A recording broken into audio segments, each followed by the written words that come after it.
This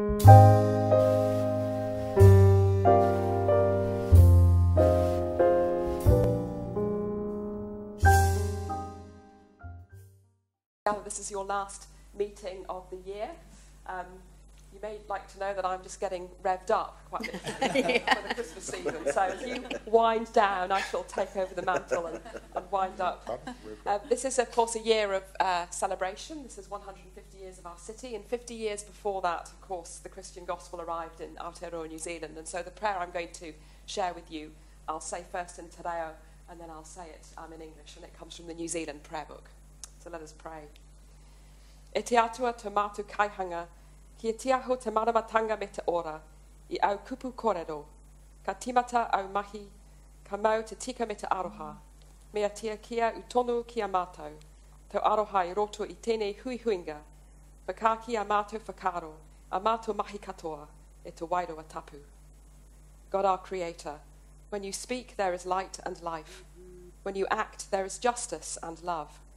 Grant that your love may be present in our meeting, so that what we say and what we do may be filled with your Holy Spirit. Amen. Thank you very much.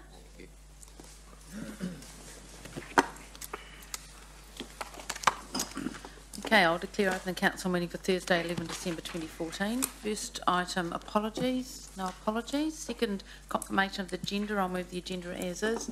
Seconded by the Deputy Mayor. All those in favour? Aye. Against carried. Declarations of interest? None. Public forum. There are no speakers in the public forum. Sorry. Oh, yes, that's right. Sorry, Councillor Gallagher has reminded me now 3 times, and both he and I have forgotten 3 times. Councillors, there has been the passing of a former councillor of this council, Dan Harris, and he was a 2-term councillor a decade or so ago, and Councillor Gallagher brought that to my attention. And as is the practice and custom, when we learn of the passing of someone who's contributed to our city and made decisions about our city, we do stand for a minute's silence to acknowledge his contribution to the city. So we'll now do that.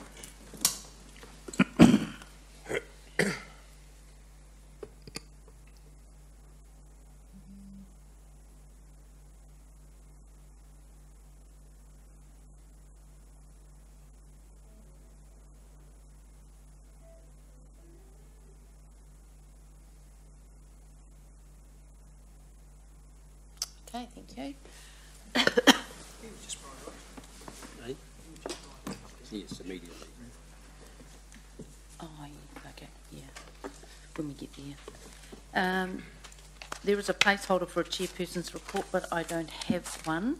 So the next item is item 6, which is a council meeting minutes for the 27th of November on page 6. So I will move that those minutes are true and correct record. By Councillor Wilson. Any discussion on those? No? Okay, all those in favour? Any against? Carried.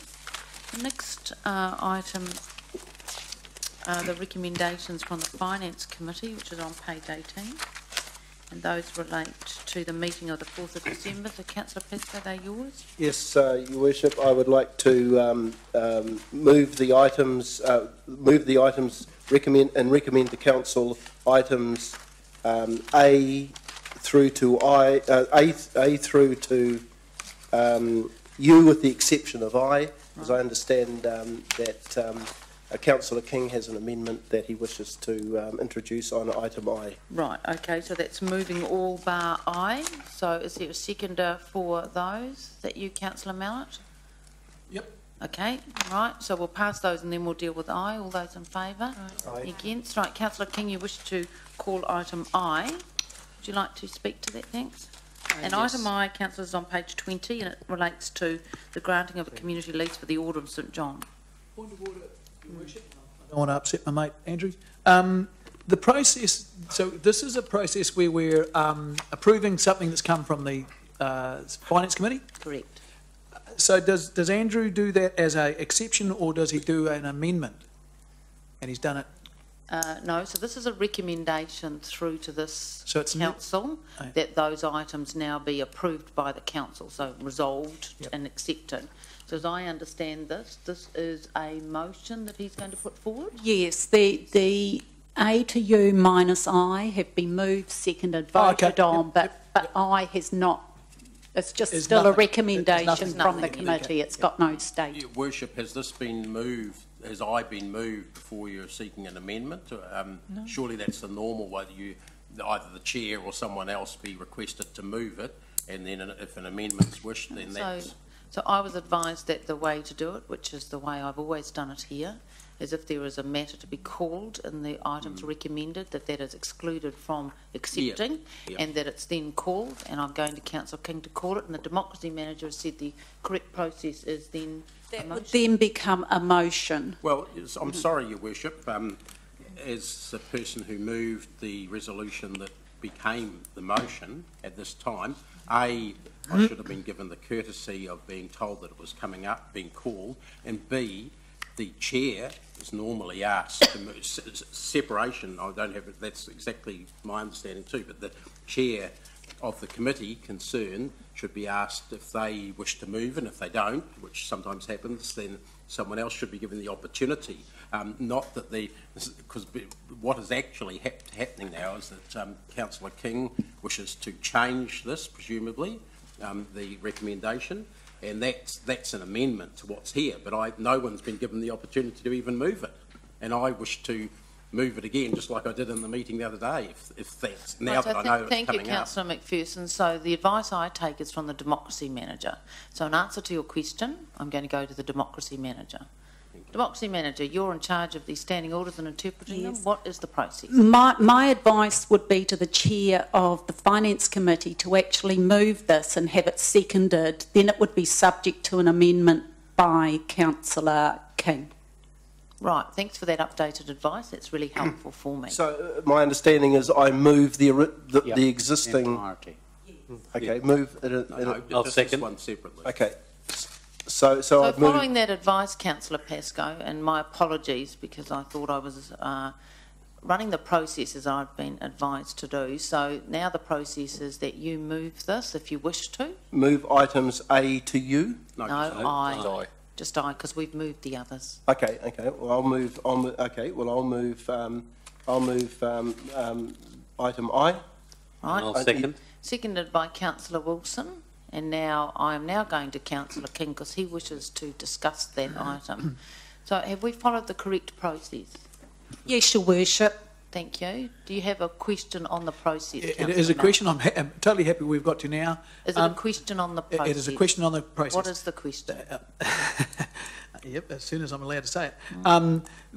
Does Andrew now move an amendment, or which is that I assume it's to go back to the normal policy, or do we just vote this down? How do we? So at the moment we've got... So, Democracy Manager, would you like to repeat again the process you've just advised us to follow? What the council has before them is a motion, which is I, in the recommendation from the committee. That is a motion which is then subject and open to an amendment by a councillor.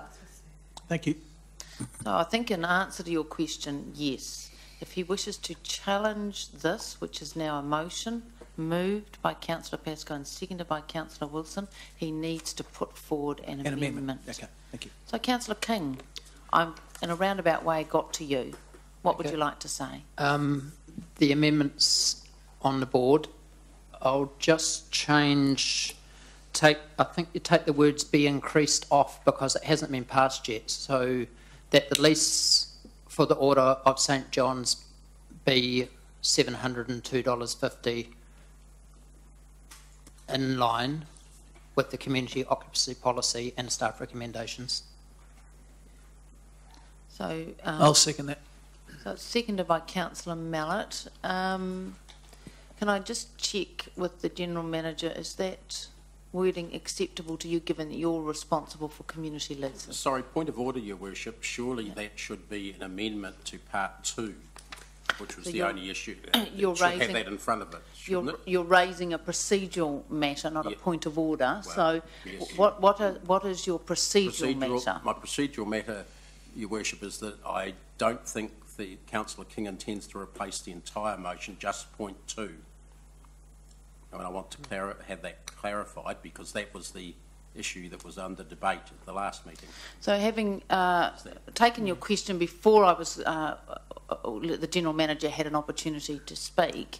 General Manager, so what do you need to say? I'm sorry, David? now it's a point of order, Your Worship, because So if I ask you a question, surely I'm entitled to an answer, not just to be Councillor ignored. McPherson, the answer is going to come through the General Manager, because what we've got here is a situation where there's going to be a disagreement about a lease amount, which is a legal instrument. So my job and this council's job is to make sure that the wording and what is intended here for voting is legal and accurate. I wish you would, Your Worship, So- because the point of question which Councillor King has just acknowledged is point 2 of the motion, not the whole of the motion. And I heard you, Councillor McPherson, and that's why I'm going to the General Manager. Through you, Your Worship, Councillor McPherson's correct. It appears that Councillor King is only wanting to change the rental amount, not the other conditions of the community occupancy agreement that would get passed with the full motion at the top there. So I would suggest that the amendment have the Roman numerals 2 next to it at the start. And just grammatically, I'd take out the words "to come" after the $702.50. I don't think that's necessary. And that's sufficiently clear from a legal perspective Yes. if this amendment was passed by the council. That's correct. Right, thank you. Any comments, Democracy Manager, from you? Is that satisfactory to you? That's satisfactory from my perspective, Right, thank Madam you. Chair. Councillor McPherson, does that answer your question? Do you think that's sufficiently clear now? Yes, there is another issue to do with the wording that I wish to clarify with And the what is General that? Manager, if I may ask, Please go. and that is the wording now reads that the lease, etc., be in line with the community occupancy policy. I wish to check with the General Manager whether the community occupancy policy also allows, as he told us at the Finance Committee meeting the other day, Council to set a different rate. In other words, while the 702.50 is could be in line, so could other amounts. I want to check that that's within the policy. Yes, Councillor McPherson's correct. So the policy in section 5.6 states from time to time Council may use its discretion to adopt a different rent where exceptional circumstances apply. So Councillor McPherson's correct. So I'm not sure if the in line with the community occupancy policy, etc., would actually be needed. I think the key thing, Your Worship, is the amount of money that's needed so that if we enter into this, we get approval for this agreement to go ahead, that we actually are clear on what the rental amount is. So would it be a suggestion to have the wording like this? That the lease, well, it's rent actually, because that's what number 2 refers to, rent, that the rent for the Order of St John be $702.50 plus GST per annum in accordance with 5.6 of the community occupancy policy. Is that a better way of expressing it that picks up the questions that Councillor McPherson has raised and gives a better clarity? That's And as correct. long as that aligns with what Councillor King's amendment is meaning. And Councillor McPherson is saying, yes, Councillor King, it does. So there you go. No, that's because I checked with Councillor King first. Right. So is that better? And that's consistent with the other resolutions that have gone It through is, as well. yeah, so we've got the same wording. So is that okay with you? Yes. Is that okay with you, Councillor Mallett, as a seconder? That's very clear, thank you. Right, and does that answer your questions, Councillor It McPherson? does, thank you. Great. Is that a question you have, Deputy Mayor? Please ask it. I'm just like some clarification about 5.6 of the community occupancy policy. Is that different from the terminology used in 3, which talks about in accordance? So I'm a little bit confused about what actually 5.6 does. Does it allow the rent to be changed to another figure? So I would just like some comment from the General Manager. Okay, thank you. It does. There's different parts to section 5.6, so there's several parts to the policy. So part of it relates to the recommended rent but also then there is those words which I read out before around council does have the discretion to alter the rent where there's exceptional circumstances. Remembering that is council's decision, and the final power of authority to decide on these is council, not staff. We make recommendations. Would there be, Your Worship, any other changes in the leases for any other organisations to be given a lower figure? The policy allows, it gives me the power to receive applications from groups around the rental amount and other conditions in their leases. It gives me the power whether I recommend to council that we provide a further subsidy or not, so I can approve or decline that, so that there's a bit of filtering before something comes to council. As I've said previously, I would be very discerning about that. I'll be quite honest, there probably will be other groups that will, probably for hardship reasons, will actually come to my office and actually say that they've got hardship issues around sustainability going forward because of their rental increase. We will go through their books and be very discerning around that and look at that, and then we will bring a recommendation to council around that. In some cases, I wouldn't even bring a recommendation to council because you know, they may be that far off the planet. Then I wouldn't bother doing that. And Your Worship, a last question. Could I just understand, is there any precedent created around this, potentially for other emergency services that operate largely on volunteer support? So could that create an avalanche of responses for $1 rental? There is always that possibility, but just with the work that we've been doing, I don't think that will be the case. I think we will have a handful of groups, as I said before, who might come to us around the hardship side of things, but I don't see that being out of the 120 odd. I don't see that being 100 odd. For emergency services, my understanding, and Sally can correct me if I'm wrong, that I think the St John's Ambulance is the only emergency service that we've got on our community leases. There are other community groups that do other community work, but my understanding is if you really technically look at emergency services, the only other one would be the police. Okay, that's right, Sally, is it? Yes, okay. Sally's nodding for that. So that's your question finished. Councillor Mallett, you had questions? So was the police on, have the police got one of our leases or not? They currently rent some space at the Enderley Community Centre, and my understanding is that they still have to come forward for another lease application in the near future. I think as Dee's explained, Mrs McManus Emery's explained it, briefings and other council meetings, that the police are under review what they're doing in the community and where they're going to be based, so that's all up in the air at the moment. Okay. So back to you, Councillor Mallett, you had some questions? Thank you. Just, I don't have the policy in front of me, Lance, so, and this I almost qualified it when the Worship asked me, is that I was just going to ask, so long as that is what 5.6 says, does 5.6 actually break things down into Romans, so you can say that sub-clause of 5.6, because if it's in one big paragraph and it talks about the 85% rent remission or whatever it is, and then within that same paragraph, but by the way, council can use its discretion, it's going to be hard to going back to see what we meant when we did this. If 5.6 has both of those qualifications in it, that's a bit meaningless. It does have both in the section. In the same, and with no Yes, no Romans or anything in it. There's bullet points. Oh, okay. Well, Yep. well, if we could just, if the bullet point that talks about the rent remission could be referenced in the amendment, it would make it very, very clear that that we are going in line with that bullet point of the policy. Which is bullet point 4. Okay, so if it just says bullet point 4, that then says we're not taking use of the discretionary ability.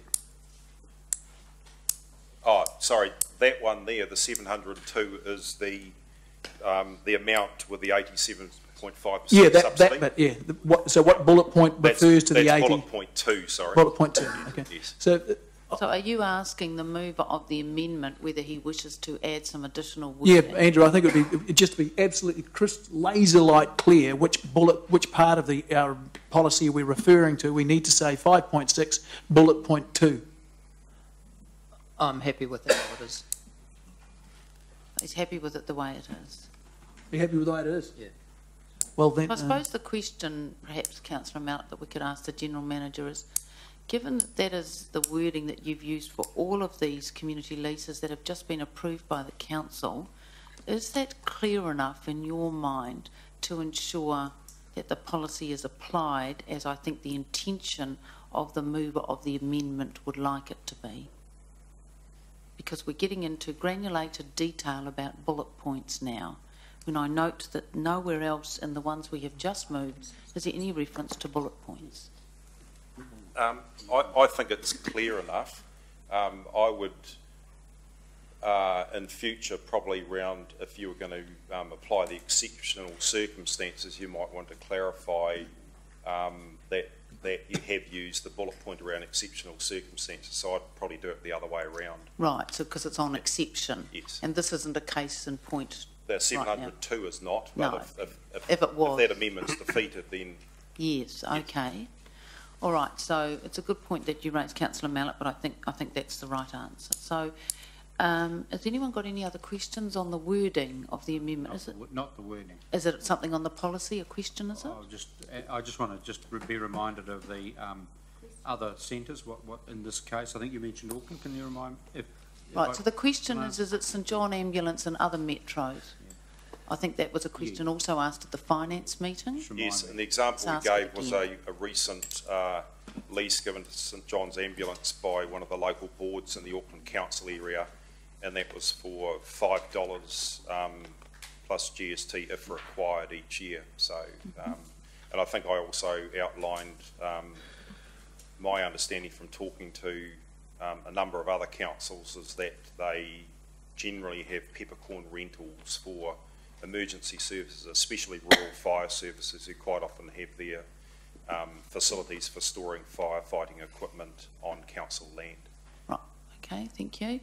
No other questions? Right, so I'm going to you, Councillor King, to speak on this amendment. No, I have questions. You have no questions? Okay, Yeah, ask the questions. not on the wording, but I'd like to ask Lance, does a policy read from time to time council may use its discretion to adopt a different rent where exceptional circumstances apply? That's correct. Does St John's ask for a discount? No, as we explained at the Finance Committee, I think that question was asked and they hadn't asked for a discount. Thank you. No other questions? Yeah, does the CE consider that these are exceptional circumstances that apply in this case? Point of order, Your Worship. Surely the clause, as it's worded, gives council the choice on that, not staff. Right. That's how it's deliberately worded. Right. And I think the other difficulty with your question, Councillor King, is what are the exceptional circumstances? Because the policy allows a community leaseholder organisation to come forward and demonstrate exceptional circumstances. So your question is just way too wide. Who would know? I think you've asked a question that says, have they asked for exceptional circumstances? And the answer is no, they have not. So that's where it lies at the moment. So do you have any other questions? No? Anyone else got questions? No? Right, we're going to go to you for, if you want to speak on your amendment. We've spent a long time putting a policy together. A policy is a guide, and it's for us to pick and choose which way we want to go. It's not a fixed situation with the wording here. The wording does clearly say, though, that its exceptional circumstances would apply to give a discount, and the St John's haven't asked for that they're stressed or that they would like a discount. it's a brand new policy. We brought, I think it was 6 different policies together to be fair to everybody, so that everybody was measured on in the same way. And here we are with the very first lot of policies going through. We're already starting to make an exception. I just feel like we're opening it up to erosion, and in time we'll be back where we are, where we were, with multiple different sets of rents set in different ways, and future councils will be no better off than what we were when we first started this process. Right, thank you. Councillor McPherson.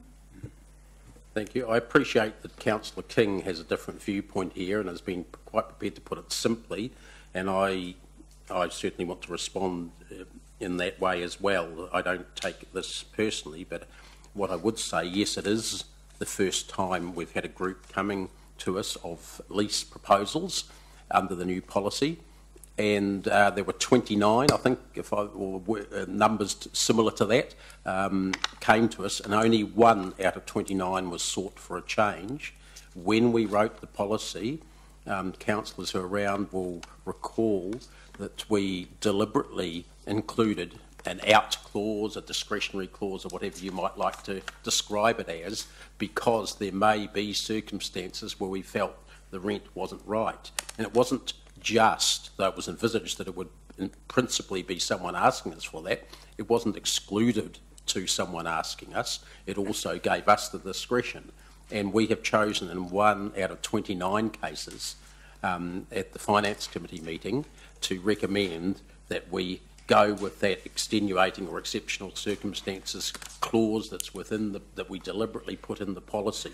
The reason that those of us who voted for it did so, I believe, is because we felt the extenuating or exceptional circumstances related to the fact that this was one of only 2 at the most out of 120 leases that actually allowed council land to be used for emergency services.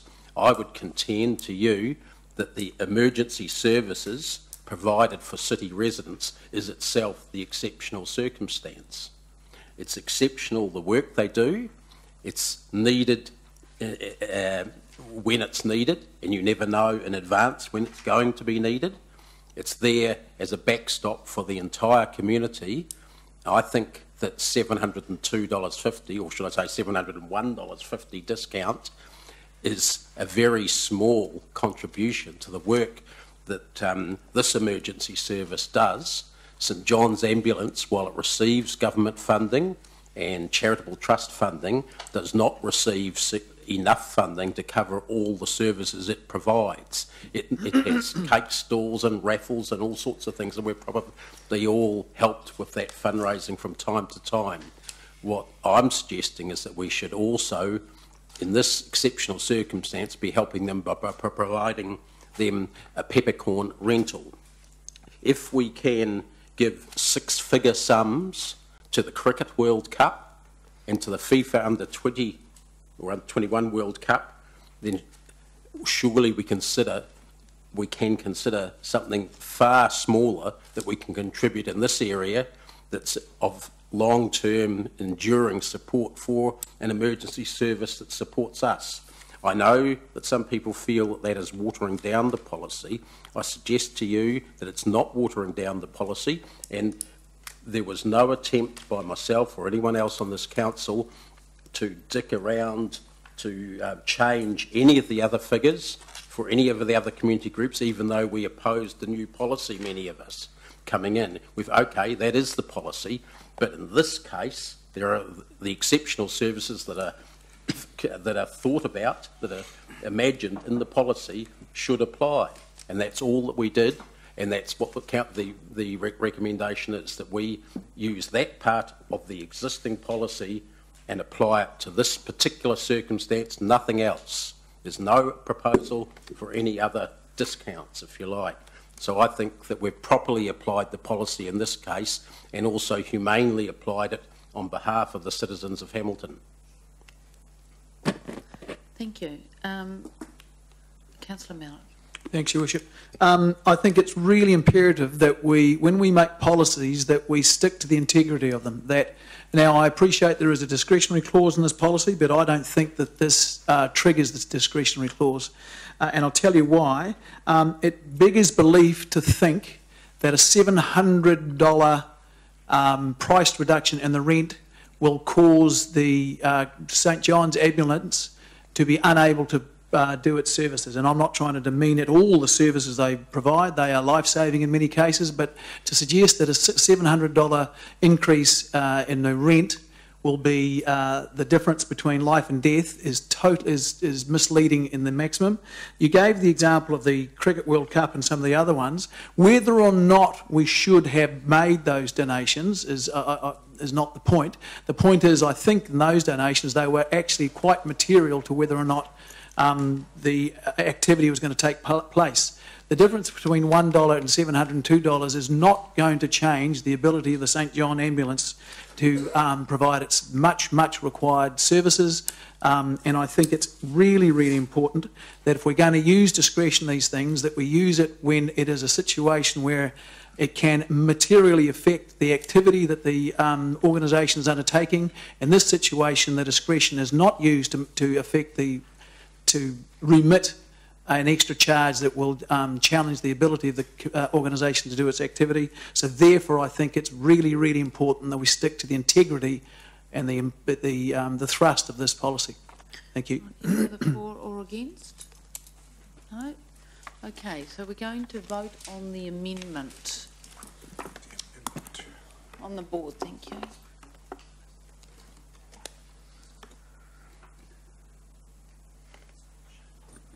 The amendment is carried 7 votes to 6. That becomes the motion. So we're now going to vote for that on the motion, right, on the board, thanks. So it's that amendment is now the motion. We're voting for it. Wouldn't it change?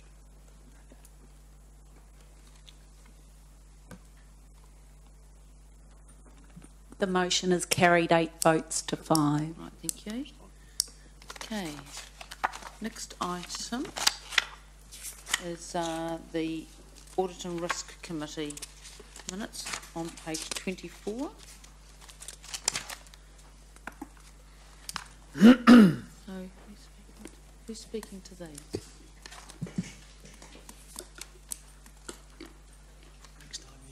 Richard, who's speaking to these? Oh, sorry. I wasn't present at the meeting, so I'd asked Paul Condor to come forward. Thank you, Your Worship. This is a recommendation that the audit arrangements letter, which was presented to the Audit and Risk, the Finance Committee, the Audit and Risk Committee, be approved for the LTP process that's coming up. Right, and the reference that you have in the report is to the report that went to the Audit and Risk Committee, is it, that had their letter attached? That's correct, Your Worship. Which is the Audit New Zealand letter that sets out what they're going to do. Okay? That's correct. So this is a recommendation from that committee to accept this. Also moved. Right. Well, you can't. So I'll move it, and the Deputy Mayor, no, someone on the Audit and Risk. So that's I did. Yeah, I moved. Sorry, did you? Yeah, okay, you moved it, did you? Yes, I did. Okay. Which I think I can. Any discussion on this? Councillor Mallett? Just a couple of questions. Just to be clear, this is the them saying the scope of the audit and the price. What is the price?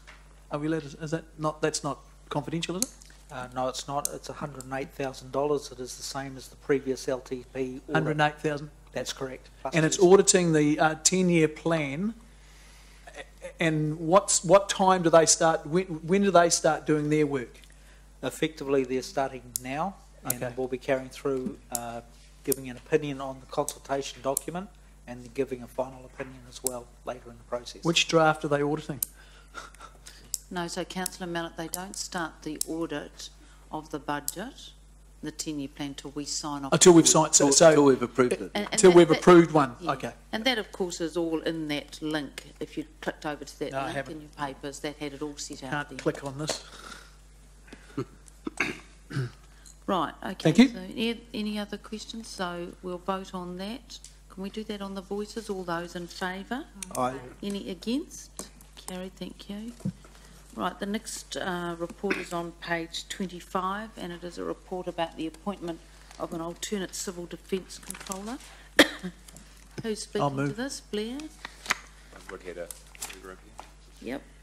So Blair, I think you can take the report as read, and it's been moved by Councillor Mallet and seconded by the Deputy Mayor. Are there any questions, councillors? No, it makes perfect sense. All those in favour? Any against? Thank you. And of course, Ollie was in his military uniform today, so that would have given us a lot of confidence, wouldn't it? Something about a guy in uniform in there, doing, I would say. Something about a guy. Now that he's a lieutenant colonel and all that stuff. Village people. The next item is item 10. It's about the Ruakura structure plan, and this is a report about adopting the Board of Inquiry, isn't it? So, Luke, do you have any points you wish to highlight in the report? No, Your Worship, I think take the report as read, and just to further explain that this follows on from a briefing that I gave elected members back in the beginning of November. And essentially it seeks to finalise the planning provisions for the balance area of the Ruakura structure plan area, which the Board of Inquiry had issued its decision on back in August. Its final decision in September. Correct. So questions, Councillor Mallet? Just, and there is a key issues thing here, but I've read them, but could you just round out what were the concerns? What were our big concerns, and how have they been? You say is a good one for council. Sorry, on point 7 you say the Board of Inquiry decision is a very good one for council and contains planning provision, blah blah. Yep. Just highlight what those good things were. Sure. So the original plan change submitted by Tainui Group Holding and Chedworth Property Limited had very permissive controls in there that had the ability to threaten the city's infrastructure. So essentially no ability for the council at all to undertake any assessment. Everything was going to be a permitted activity. So in terms, if you think mainly around roading and water supply, reticulated wastewater, etc., that drag on our services, there was no ability through the original plan change document that was submitted. And that was what our evidence was. Okay. Was tabled on primarily, and also there was some other issues around the size of a retail centre and some staging arrangements. So that was the basis of our submission, and I'm pleased to say that the majority of the relief that we'd sought had been granted to council through mediation before the hearing commenced. There was probably 70% of what we wanted we got, and the other 30% the board sided with us rather than with TGH and Chedworth. So we also went in quite strongly to ensure there was adequate mitigation to protect the residents who are living immediately adjacent to the inland port itself. So we went in quite strong on those provisions.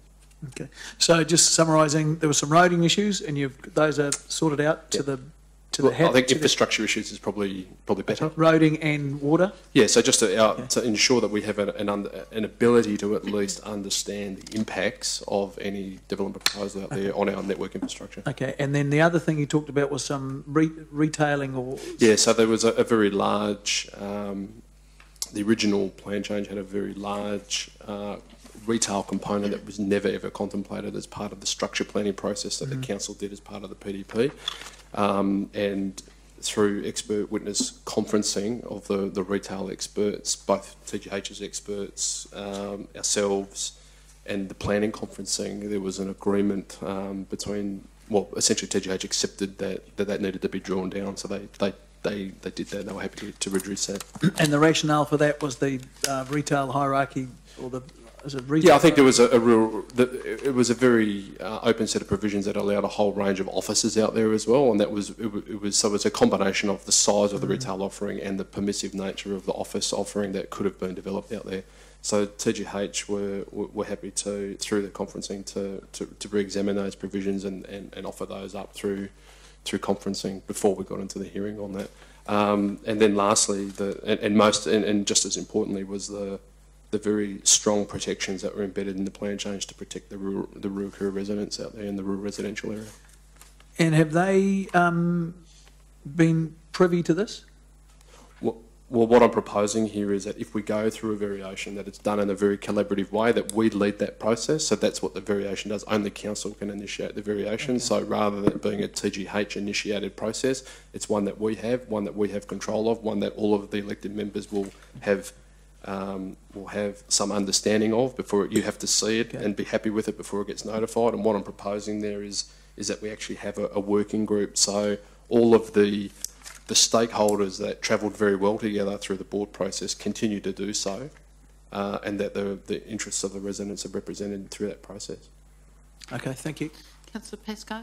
Yes, two questions. One, just following on from Councillor Mallett, Luke, that process, having us lead it, will mean that presumably we'll be able to initiate or lead it through some fairer outcomes as far as the other stakeholders are concerned. Yeah, so I think at the end of the day, the council needs to sign off on it. So before anything goes out publicly, what I would envisage is that there's a technical component to this work, and we need to check in with you so that you can see the progress that we're making, that we can report back on the work that we've been doing, so that you as a council are comfortable with those provisions before they're notified. But my strong intention is that is to reflect the outcome of the board, because that was one that gave a very good set of decisions for all of those stakeholders. Nothing's ever perfect, but I think most of the parties on balance are saying that the board outcome was better than what was originally contemplated. Okay.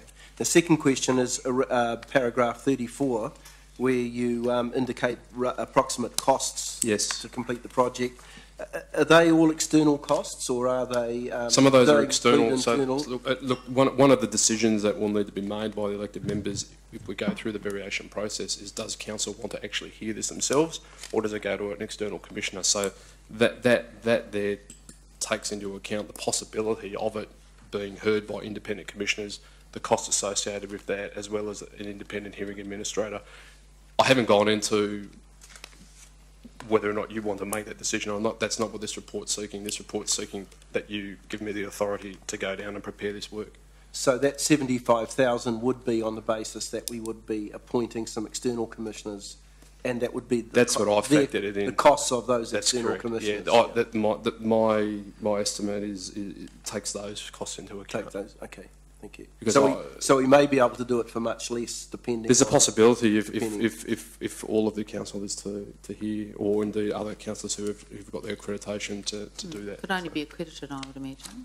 Sorry? It'd be only accredited councillors that can hear it? That's correct. Okay. Or the full council, I think, from memory in the RMA, full council changes. All right, so is that your questions? Yeah, thank you. Now, any other questions? Councillor Gallagher, you got questions? Just, I mean, obviously the first thing in terms of recommendation, this is one of those ones where this is an offer we can't refuse. We have no choice. Yep, you're right. You know, it's a recommendation, but there's no choice.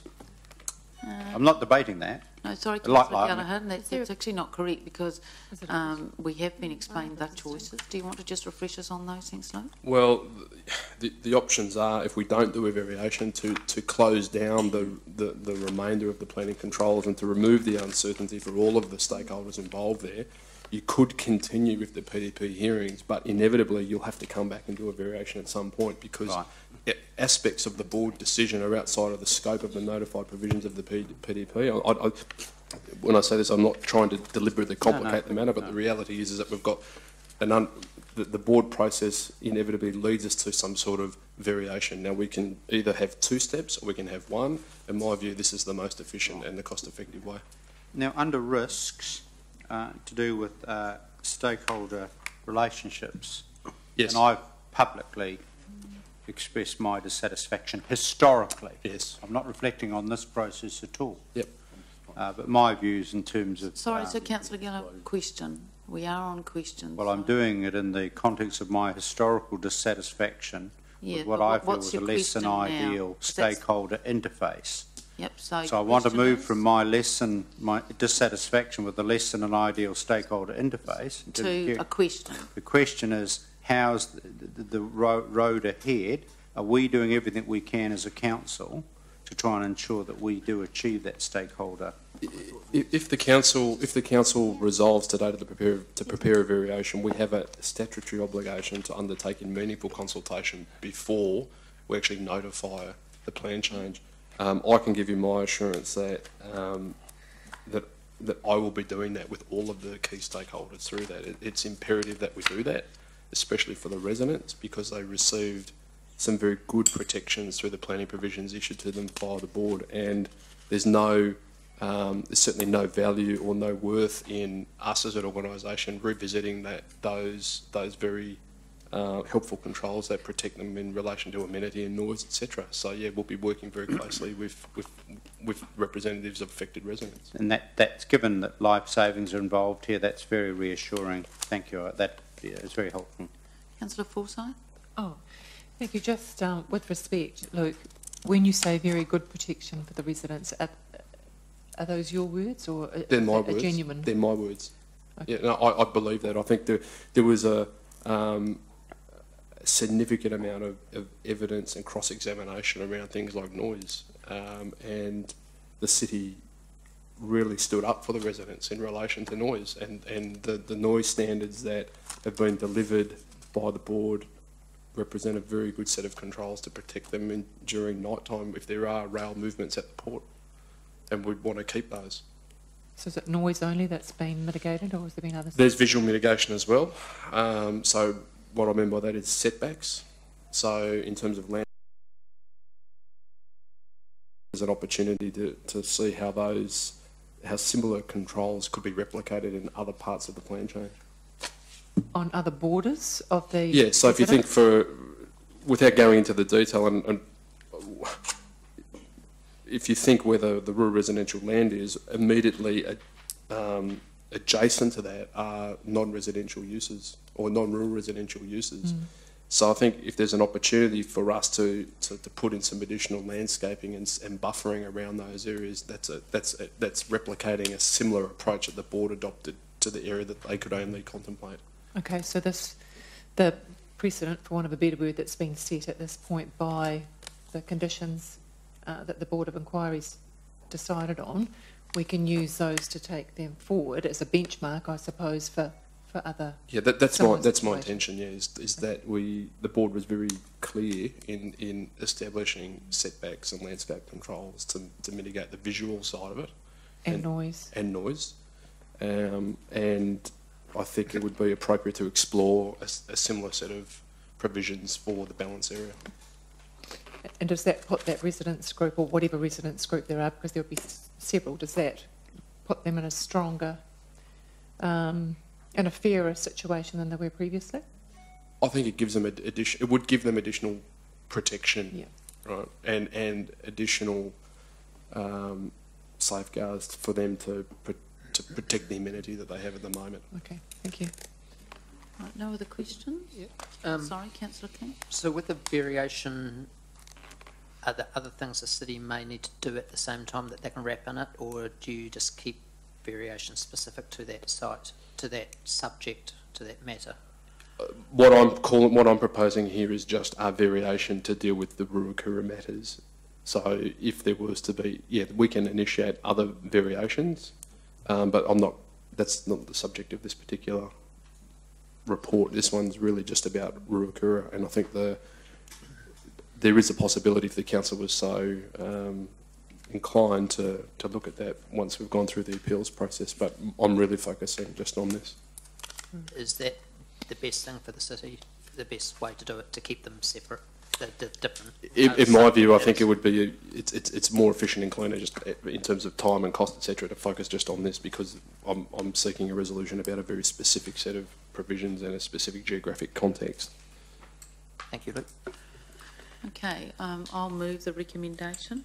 Can I just check, so it's seconded by Deputy Mayor, can I just check, Luke, what's your estimated time of arrival back to us with the variation document, because I would like to include a date in the resolution. So it comes back to us before it's notified, doesn't it?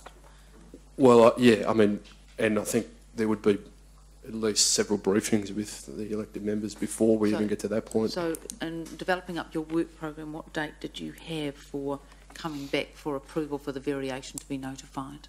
I would be surprised if we could get something notified before July.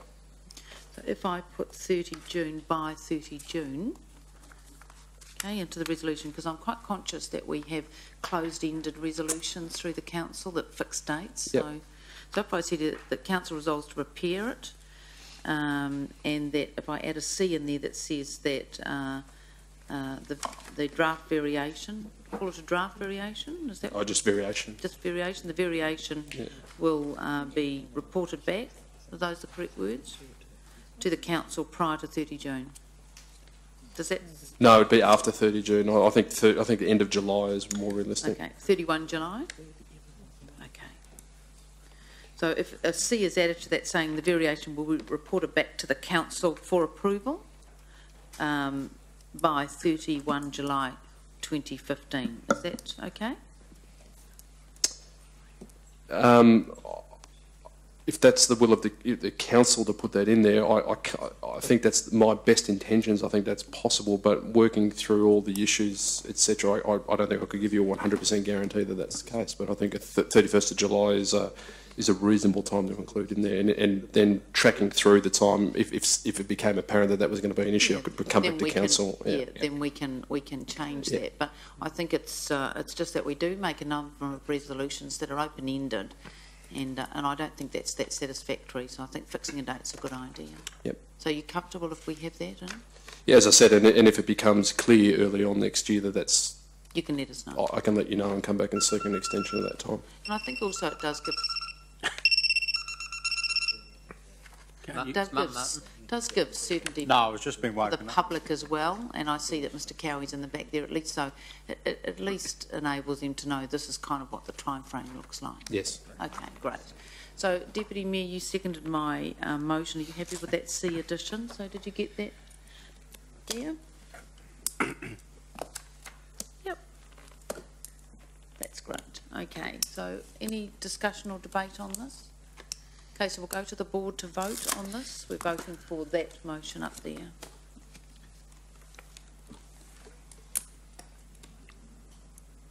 Carried unanimously. Thank you, Luke.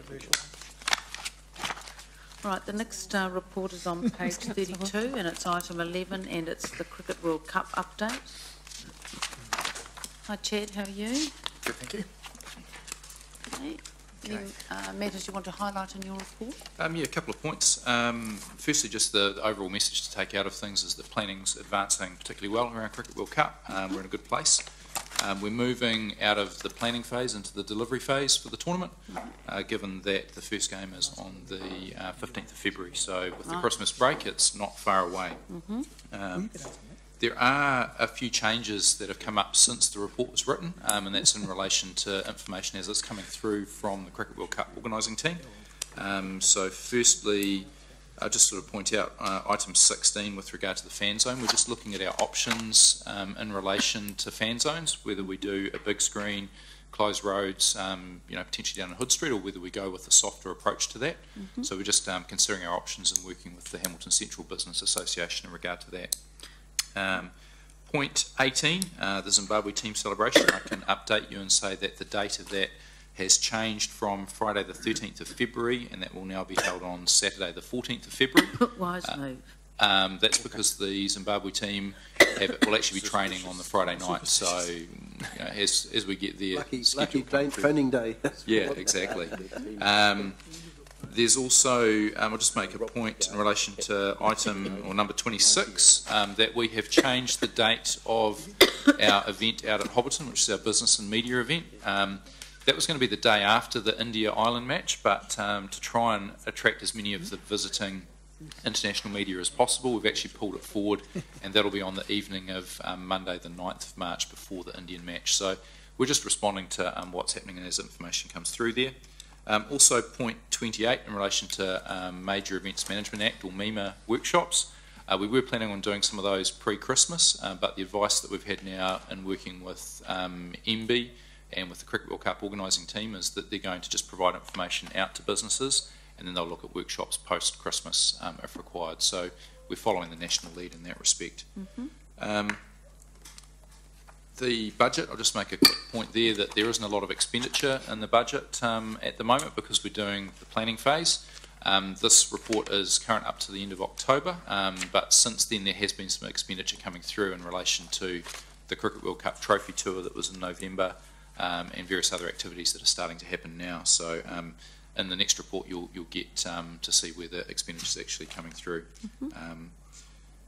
Just also wanted to note... Sorry, just on that one, just give us the date of the budget, of the figures you've got here for us in the report. So this is to the 31st of October. There it is, right on the page. Sorry. So, Your Worship, if, are we able to ask questions about, I have a question about that particular section, or do you want me to wait? Maybe let's wait till he's finished Sure. with his update and then go back. Just a couple of other final things. You would have noticed there's a big schedule in there looking at the number of events that we have from sort of February and March, so it's just worth highlighting how much is going to be happening in the city over that period of time. And finally, just wanted to point out that this will be the last report until, I think, the next council meeting on the 26th of February. So by the time we come to the next report, we would have actually had our first Cricket World Cup match, so I just wanted to point that out as well. So, right, so I might just, on that point, before I go to Councillor McPherson for his questions, is what date is the finance meeting in February? Democracy Manager, I'm just thinking that if there is a meeting, and I know strategy and policies early February, I think, might be that we receive a report then, which will be the final sort of updating report before we get into the games, and I think that might be helpful. The 19th of February. And strategy and policy is on the 24th of February. Business and investment, civil defence, there's a briefing on the 17th of February. So fortuitously, we're going to be coming back for 2 days of budgeting on the 3rd and 4th of February. I do think councillors would be useful to have a final kind of update report, because you will have been full on and preparing, and it'll be kind of the final update before we head into the festivities. So I think if we could just pencil that in and somehow fit that in at the end of those budget days, I think that'll be useful. All right, so Councillor McPherson, you had questions? Oh yeah, I've got actually a couple now. Just on page 36, looking at the table at the top there, I don't recall in the Hobbit movies seeing a cricket game. Are they hobbits versus orcs, or I mean, Councillor Chesterman has been a hobbit with hairy feet, so he could help. They're still hairy. Thank you. Actually, more seriously, that wasn't serious. No. Oh. There is a cricket green at Hobbiton. Is there? An oval. Oval, yes, yes, it's true. I have small seen one, the a small one. Yeah, for small people. The host city 161,000 event leverage budget. Who makes the decisions on that, Chad? Was that a council decision, or is that a management decision? That's management decision. Okay. That budget's managed by Sean as the general manager. So the 161,000 given there is on top of the 500 to 600,000 that's been allocated previously by council. Council hasn't allocated any other funding to Cricket World Cup. You might be thinking of the FIFA Under-20 World Cup? No, I'm thinking of the Cricket World Cup and the facilities that were needed to be got ready for it. For instance, the tower, changing rooms, media, changing rooms, the tower. Yeah. So that's capital expenditure and operational budgets that are being used in that space, and that's not specific to Cricket World Cup. That's about what needed to happen for the ground to be able to retain international cricket moving forward. But needed to be done prior to the Cricket World Cup, as the report said. The Cricket World Cup's a catalyst to get that work done. Yeah. So I would like a figure, if I could, about the total of all ratepayer money that's been allocated there. And I'm not asking for those figures in front of me now, because I realise some of them were confidential, not all of them. And I don't think they've all come out into public. But anyway, as a councillor, I'd like to know the total, if I could. Just to clarify, Councillor McPherson, are you asking for the total expenditure at the Seddon Cricket Ground, capital expenditure? Since when? Since we started telling them up and using the, as in Chad's words, the Cricket World Cup as the catalyst, to use a colloquial term. So is the date that perhaps that we could fix that at for clarity for staff, is that the date at which we accept? Sean might first report the requested capital expenditure that mentioned the Cricket World Cup as being the threshold time-wise. So is that a clear date for you? Because I think, we don't want to be running around in the dark. We want to be clear about what the request is. Yes, Susan, I think I do understand the request, and we can provide that information. But let me please stress that the upgrade activity for Seddon Park was foreshadowed in the current long-term plan, which was before we had knowledge of the Cricket World Cup actually taking place. The dates for the upgrade of Seddon Park, yes, they did coincide to be immediately ahead of Cricket World Cup, but those dates were actually already in place in any case in order for us to continue to have international status for hosting at the Cup. So I must stress that I have stressed before with Council that a lot of the investments that have gone into Seddon Park, yes, they are just in time for Cricket World Cup, but they were planned and programmed or would have been happening without Cricket World Cup. Except, Sean, while they were in the LTP, in each case they required, I believe, correct me if I'm wrong, a specific report to Council and resolution by Council to proceed with the project. That is correct, and we did that. And in those reports, we did mention that they would also time to be completed in advance of Cricket World Cup. Yeah, yeah. So that's, I think we're on the same page about the information I'm asking. So what I'm asking, what I think the question relates to then is the current long-term plan. What is the capital expenditure, which I mean, we can probably go online and look at that, but perhaps you might want to circulate that. The capital budget and the current long-term plan that relates to Seddon Park. And as Councillor McPherson says, some of those dates seem to marry up with the Cricket World Cup. Okay, yeah. Good. They're not all online, you don't think, Your Worship, because at least one was done in confidence. No, I was talking about programmed into the capital expenditure budget and the 10-year plan, which is a publicly available document and on our website. Yeah. So just a follow-up question, what's the total event leverage budget, Sean, that the 161,000 is coming out of? It is 161,000, so that is the total budget for the year that's been allocated to Cricket World Cup. So the FIFA Under-20 World Cup is not going to be able to avail itself of anything in that sort of line? Through Your Worship, no, the FIFA activity doesn't require that because it's under a very separate funding stream, so it won't be tapping into the event leverage fund at all. And there's therefore no room for council management to move should any other activities come up that might require or have given opportunity of some leverage? That is correct. However, we have managed that, I think, reasonably well with the events that we have that are in place. I don't feel that I can't really put a finger on or name any major event that's taking place in the city that's been disadvantaged as a result. Have we, since we've had the event leverage fund, have we ever before spent the entire amount on one event? Well, certainly in my time within council, no, I'm not aware of any other precedents. Thank you. Okay, Councillor Young, you had some question? Thank you, Your Worship. On point 19, the two community events, the ethnic cricket tournament and the Kids Mini World Cup, actually it's in March, right? Not in February. Yes, you're correct. Yep. Yeah, okay. Yep. Besides, actually, I just wonder, because the Indian and island game, to me, I believe there will be a huge number of Indians in attending that event. Is there any plan like crowd control and those been managed throughout that game? Yes, definitely. Sorry, Philip, is there any what? I didn't hear your question. Crowd control. Yeah, crowd. Oh, crowd control. Yeah. So, thanks, Chair. Security is a significant focus for the Cricket World Cup organisers, both outside of the venue and inside of the venue. So you'd expect to see somewhere between 80 and 100 security guards at the game. Plus there'll be a strong police presence that's being coordinated nationally as far across the as country. I know, people coming all the way from Auckland to come to this game as well. There'll be a few people coming from India too, probably. Yeah. And also one more question. Is it the Indian media they're requesting for the Hobbiton one?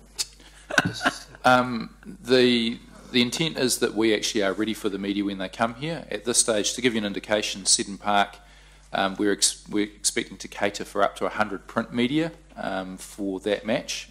So we're gearing up at the ground to be able to cope with that number of print media alone, let alone broadcast and radio. So we're expecting a large number of Indian media to be in the city around that time. That's why my question is really like, I mean, why are we choosing Hobbiton for the Indian community rather than in Hamilton? It's about having an activity which is iconic with the Waikato region and being able to leverage off the tourism strength that we have here as well. So it's not just about media, it's also about business. So we'll have visiting business dignitaries and guests that will be involved there as well. Okay, thank you. Councillor Gallagher? Yes, look, congratulations on the report, and obviously, potentially very exciting time, and certainly look forward to the financial information that Councillor McPherson requested. In terms of item 8, page 32, you talk of a regional coordination group continuing monthly involving a wide range of stakeholders, and also on item 33 you talk about a whole lot of volunteers, civil defence. In terms of the emergency services, can you confirm that the St John's ambulance service will be on tap and providing assistance at these 3 major games and other activities? Yes. Thank you. I understand they're Right, any other questions, councillors? Sending an invoice of $702. Yeah, my question is around the financial report that Sean has undertaken to provide to councillors. If my understanding is correct, a number of the capital expenditure upgrades at Seddon Park were not solely in relation to the World Cup, but also a requirement of New Zealand cricket. So, and if that is correct, and I see I'm getting some nods it is, then I think your report needs to be clear to say, hey, if we spent 300,000 on the changing sheds, it was not solely for the Cricket World Cup, but also for New Zealand cricket, because as my understanding is we get international games and will continue to get international games beyond next year, having regard to the fact that we are compliant with their requirements in that regard. That is correct, and let me reaffirm that the timing in the LTP for that capital upgrade was for the timing it happened. And could we also have in the report, please, that New Zealand Cricket currently has a lease arrangement that charges them $0 and has been in place since 1996? No. Sorry, I wonder if through the chair you could repeat that. I didn't get that. Sorry, Councillor McPherson, could you repeat that? I didn't hear. Well, I think we all did it. As outlined by the General Manager to us at the Finance Committee meeting, is for a rental of $0, I understand, or a peppercorn. I maybe have a dollar wrong either way there, and it's been in place since 1996 or thereabouts. Look, we can supply you with information. You may recall at meetings that we've had on the long-term plan over the last couple of days, I did undertake to come back to councillors with a summary of the contracted arrangements that we have for Seddon Park and Northern Districts Cricket. So that information that you're requesting will be a part of that summary that we're already planning to get to you. Thanks. Right, any other questions on this report? No? I've got a mover for the report. I'll move your worship. Councillor O'Leary, and seconded by the Deputy Mayor. All those in favour? Any against? Thank you very much, and good luck with all your work over Christmas. I'd imagine you're not having a break. Would that be right, Chad? Not much of a break, no. No break. Right. Great. Okay, the next item is the Sub-Regional Waters Detailed Business Case Project Timeline, which is a long-winded title for a report. It's on page 37, and this is in response to a request we had as a council to get a move on, essentially, in colloquial language. So is there any points you want to highlight in the report? I think, Your Worship, there are just a couple of points. I guess I'm going to turn to the attachment, which is probably the easiest place to see that. There are some various points in the process when the report will be visible to this body. The first of those is identified in point 11 of the timeframe. That's when the full council is anticipated to see the finalised report. But prior to that, the governance group will have received the report at both point 1 and point 6. So that's, in other words, the consultants will have delivered an initial draft report 10th of April, and by the end of April, the governance group is anticipated to have signed that off following the final revisions or adjustments to the report. So there are a couple of points prior to council here formally receiving the report. Of course, at the end of June, when each of the 3 councils will receive the final report, depending on the recommendation, may then require further steps, which are those in red, which are those which would be any formal public consultation process, and that would depend on the nature of the recommendations that each council have accepted through the report process. So, Your Worship, the time frame here has been scrutinised closely. The same message that was delivered by this council was asked at the governance group. and this time frame here reflects, I guess, the optimised time frame to deliver this project, but also balancing the need for an accurate and thorough report that will be subject and withstand a great deal of public scrutiny, given the nature of the topic. Right, any questions on this report? Councillor Mallett? Can I just, as a member of the governance group, put a little bit of context into Blair's comments there?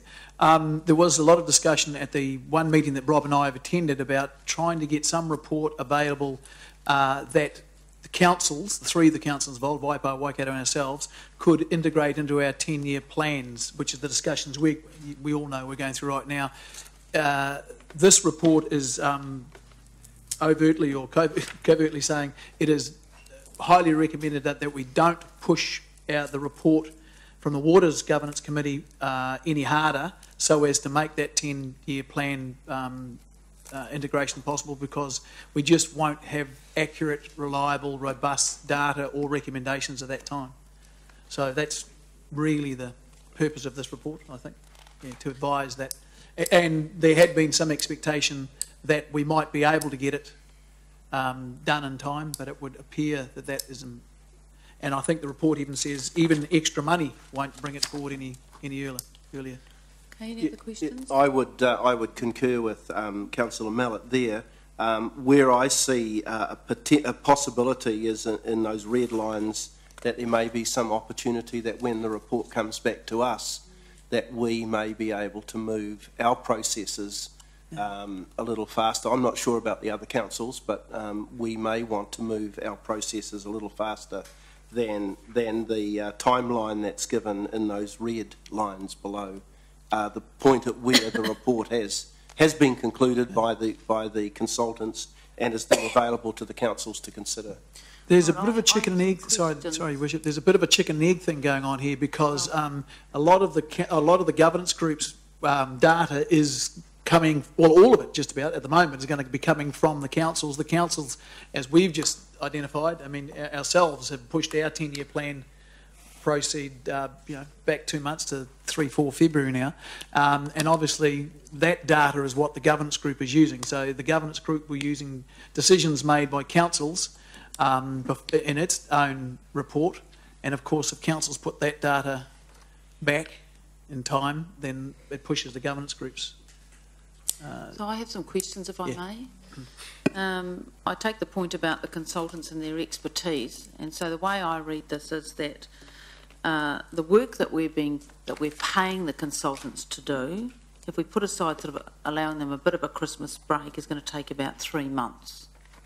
That's correct. But we're going to take 5 months to read it, receive it, approve it, talk to people, get their feedback and sign it off. Because that's the way this timeline reads, you see. The time frame that once councils have received it from the governance group at the end of April, that time frame is then dictated by a mix of time for the three councils to discuss and align their views, and then secondly, you're quite correct, the formal process if there's a formal public consultation process. So if there was opportunity to save any time, it would be in that time between the governance group formally saying here is the report at the end of April, and the council formally receiving the report at this stage, which is tagged at the end of June. The timeframes after June are very much dictated by the requirement to prepare documents for an external public consultation process, an audit requirement, the 1 month statutory consultation hearings. Sorry, thanks, Blair, but I can read it. I guess my question and concern is that length of time. I accept the consultants, and so when we last discussed the issue about time frame, we were all talking about, well, surely the consultants can do it faster. Well, actually, the time frame was actually not to do with the consultants. It was to do with the council processes, which are incredibly slow, too slow in my mind. So what discussions have been had with the other councils about, getting this time frame shorter? Yes, extensive discussions have been held, Your Worship, and again, the only area that we have identified that would be subject to shortening would be that period between the end of April and the end of June. So if the three councils were able to politically discuss and reach a conclusion in a shorter time frame, then that would allow that, if there was then a public consultation period required, to commence somewhat earlier. So, Right. So the only way that we can make a council process of 5 months go slower, go faster, is in that little window there, because otherwise it's going to take that long. yes, that's correct. Right. Okay, well, I find that unacceptable. And I do wonder whether our council should, I accept the expertise of our representatives on the group, and I'm sure that they, really pushed hard about this. It's not about the expert providing them, their report. I think that's all fine. It's our processes. What's the difficulty with Hamilton taking a lead and saying this is the time frame? If we have to do anything with the report, and bearing in mind we may not, we don't know yet what the report's going to say and how we feel about it. What are the risks of us saying, well, that time frame's unacceptable from our council's point of view, because we like to do things in a reasonably timely way through the processes, and this would be the time frame acceptable to us. What's the risk there? I think the risk is that there are 3 councils that need to align here, and particularly if the recommendation is something other than status quo, there is a risk that 1 or 2 of the other councils may not wish to proceed or wish to move at that same speed, and that maybe that they choose in a faster process to not align with potentially where the report recommendations are at. Now, that is I'm speculating because that's a matter of political consideration. Yeah, true. What if the report does require some consultation? Is that the intention that would be done collectively? So it would go out on behalf of the 3 councils who are partners to this work, and done in that way, or would each individual council run their own process and prepare their own document with some commonality but have their own brand on it, etc.? I believe it would be the latter, Your Worship. We haven't got into that level of detail, Right.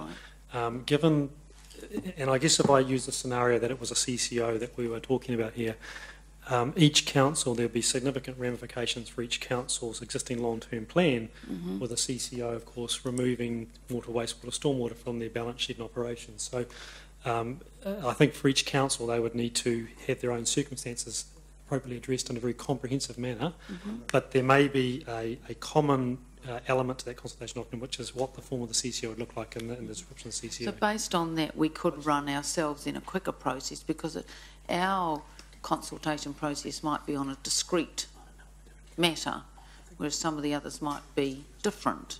If we're all going to run different ones, then we do have the ability to set our own time frame then. Only to the extent that all 3 councils are aligned in terms of what you're going to be consulting on. If you are, because presumably you're consulting on a joined up entity or organisation. If that's if that's what the report recommends. Correct. In the end, and we accept that, that is a possibility. Yes. Correct. So it would be not recommended to move ahead of the other 2 councils if we weren't all aligned in terms of that new particular entity. Of course, if the recommendation of the report is something other than a CCO, for example, enhanced shared services type scenario, that may not require consultation. True, I get that. Yeah. So it depends on the different situation. Right.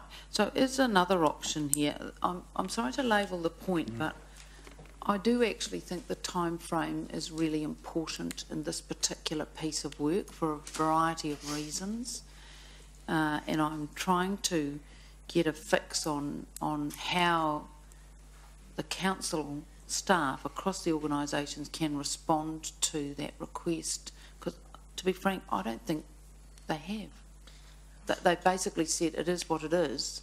Can I say that I would respectfully take a different view? I think that the staff are very open to challenging and shorten that time frame as much as possible, but it has been politically the feedback that we are receiving and hearing, and I'm not necessarily referring to our council but the other councils, where they are saying they need the time to digest and discuss and consider and work that through each of their council's processes prior to formally considering that report. So that is the discussion and feedback that is determining the time frame that you see in front of you. Is there an opportunity to review the time frame when the report is received? Yes. Okay. Yes, and I believe that time frame can be reviewed all the way through the process. Right. Councillor Gallagher, you had some questions? You had your hand up. Did you have some questions? Yeah, serious. Okay. Who's the current chair of the governance group? Sorry. Mayor Sanson from... Sampson, yeah. Yeah, so just I guess a question to our two governance group reps. What role does the governance group, presumably that you would take that back, our desire to see what we could do to tighten the time frame? We could, if that was the council's advice. If that was the council's wish, we would certainly, we are serving at the council's pleasure, so we would take that back. I don't know what... I just make a couple of comments. The governance group has met twice. Gary and I have attended one of those meetings. We didn't get invited to the first one. I don't know why not. Sorry. And we are meeting next Friday. So it would be an opportunity for us to take to that meeting the concerns that councillors around this table have got today. Those concerns have been expressed already to the governance group. We certainly put up a pretty good fight, I thought, to try and shorten the time frame here. My questions are not related to the experts. I'm fine with the experts' time frame. The rest of the time frames in the control of councils and, to be frank, council staff. Sorry, just I was a bit confused. You said how can you have a meeting you're not invited to? What meeting was that? I don't know. There was we turned up at what we thought was our first meeting, but it was really the second meeting of the governance group. So we're having our second meeting, but their third meeting next Friday. The first formal governance meeting was the meeting that our two representatives attended. You'll recall that prior to that, the Chief Executive, we didn't have any governance group members. The Chief Executive was negotiating with other two councils in terms of the terms of reference, and there were some informal meetings upon which each of those councils had some informal representatives attend, so they weren't formal governance group meetings. So they were informal caucus or what? They were an informal discussion between the councils. What I'm hearing, Councillor Gill, is they hadn't actually quite started the process because no one had finished appointing everyone. So probably, Councillor Pascoe, it's probably not quite correct what you're saying. What I'm hearing is the first meeting you did attend. It did seem to me that there had been an earlier meeting in terms of some of the matters that were discussed at our first meeting. Okay. They're just in context, just a quick summary, percentage-wise, taking the three waters across the three accounts, in terms of capital, ours is about 70, but what's the value of our infrastructure here? We're about between 2/3 and 70%. So the representatives of the 70% didn't get invited to a meeting?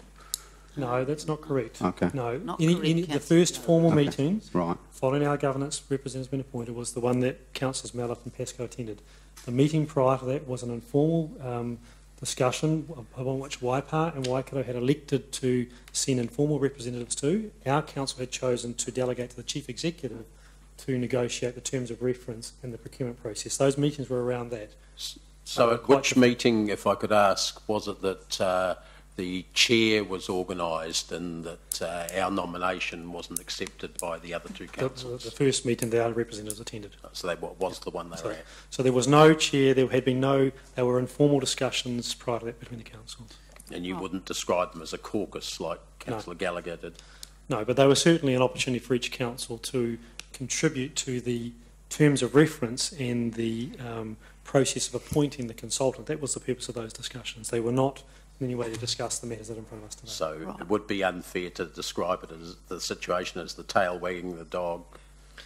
No, but I would say that all three councils are working collaboratively and trying to find points of agreement in this process. It's not about one council exercising its share greater than the others in terms of decisions. It's a consensus process. So if I could just come back to the time span, so that there would be merit, obviously, in our reps talking to both the chair and the deputy chair. Deputy chair, I think, is from Waipa, the chair's from Waikato, to actually talk about timelines. So irrespective of what I might feel about the process and where it's going to land, I pick up Her Worship's point, because this obviously has significant implication to how our LTP process, the whole direction of travel, and I can hear that in terms of some other major work we're doing.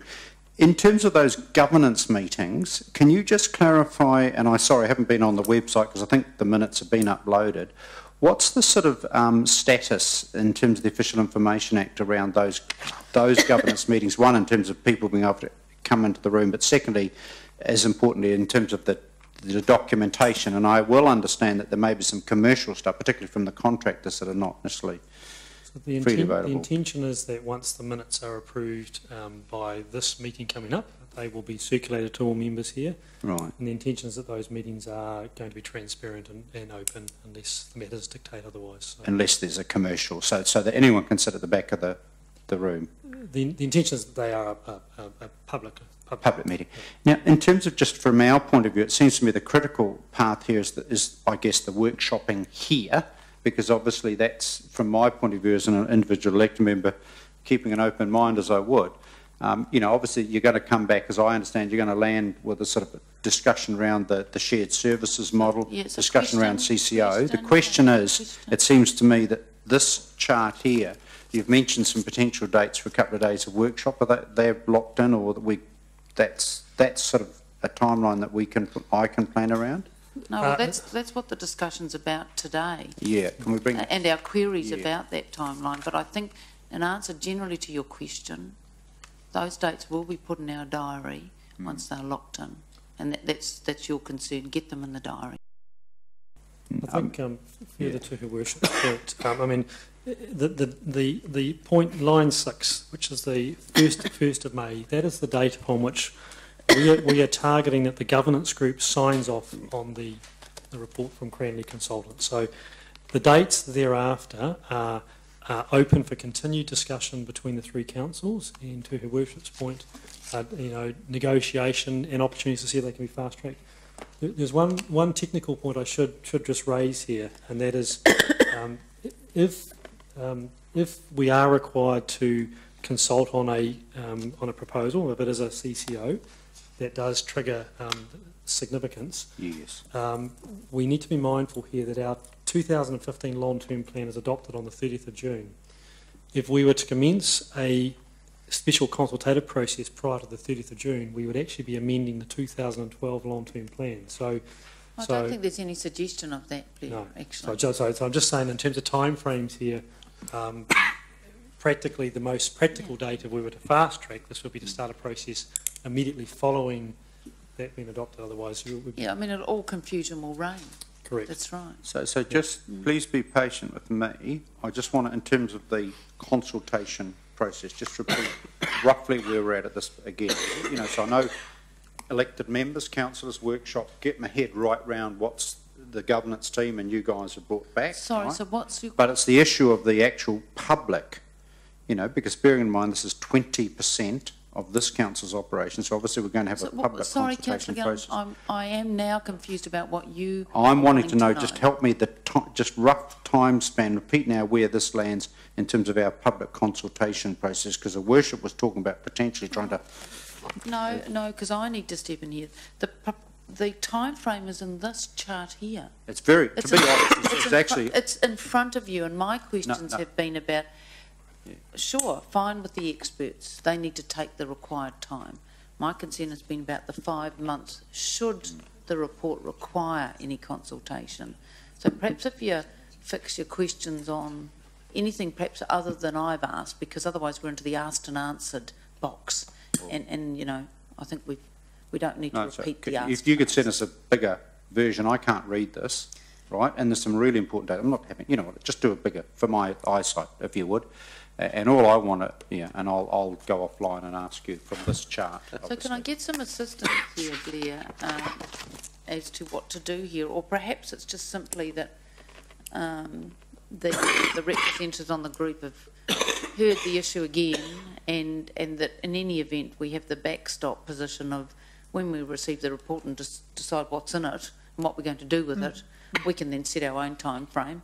And quite frankly, the others might just have to fall into line with us. I would encourage and certainly support Councillors Pascoe and Mallet to focus a discussion on that opportunity between the 1st of May and end of June, because that to me is the area where if the three councils can find a way politically to reach consensus more quickly, that is the immediate opportunity to speed up the process.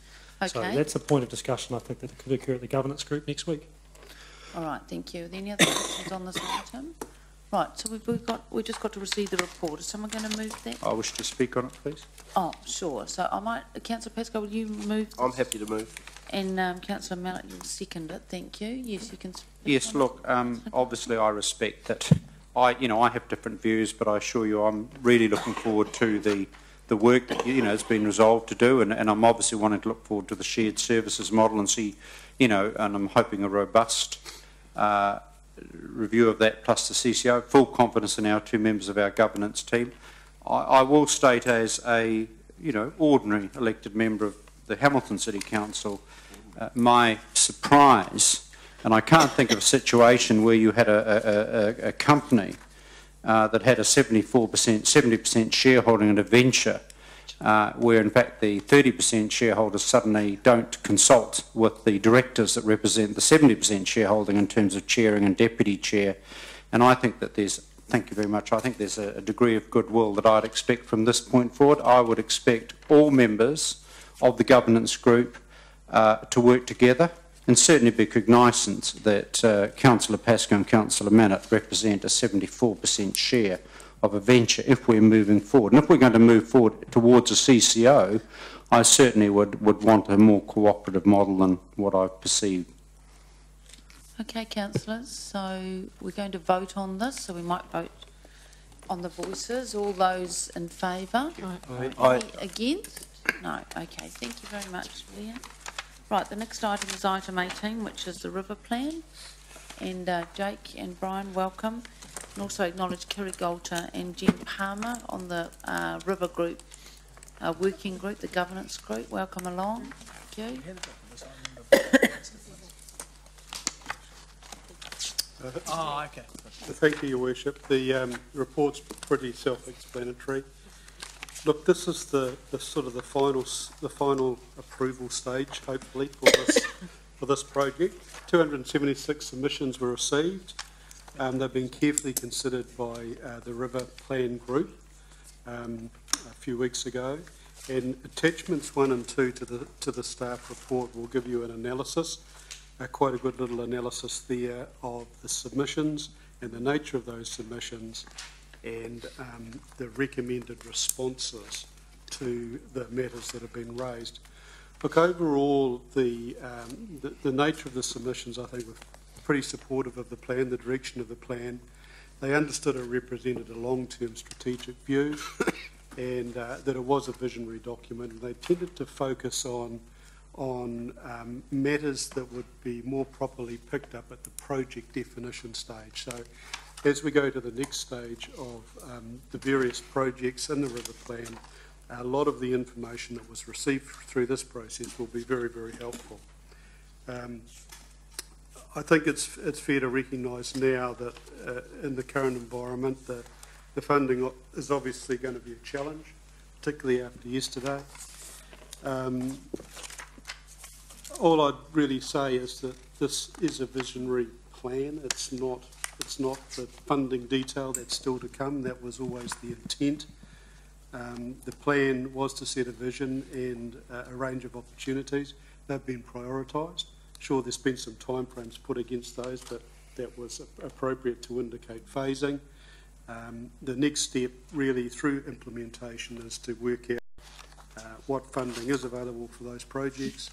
There's a strong requirement for the bigger projects to be funding to be sourced from community partnerships and other bodies that want to see those outcomes, and that will be the work of the next stage of the project.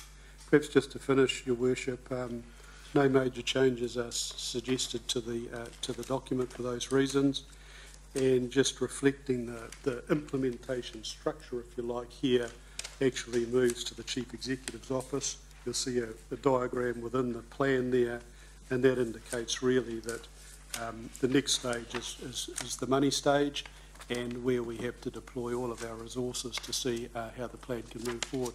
So the group, Your Worship, is very happy to recommend the plan for final adoption with a few minor changes as outlined, and that the submitters be thanked for their participation.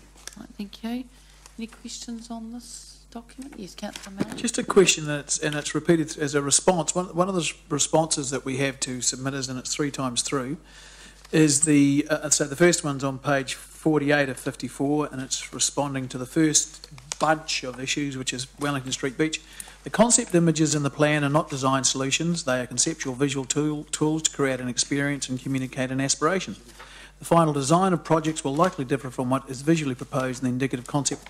So what's the point of them at all? Because a lot of people have, what's happened, by the look of it, you're saying the document we put out for consultation had these photos in it. People responded to the photos. You're now saying, well, the photos didn't actually mean anything. So these things are expensive.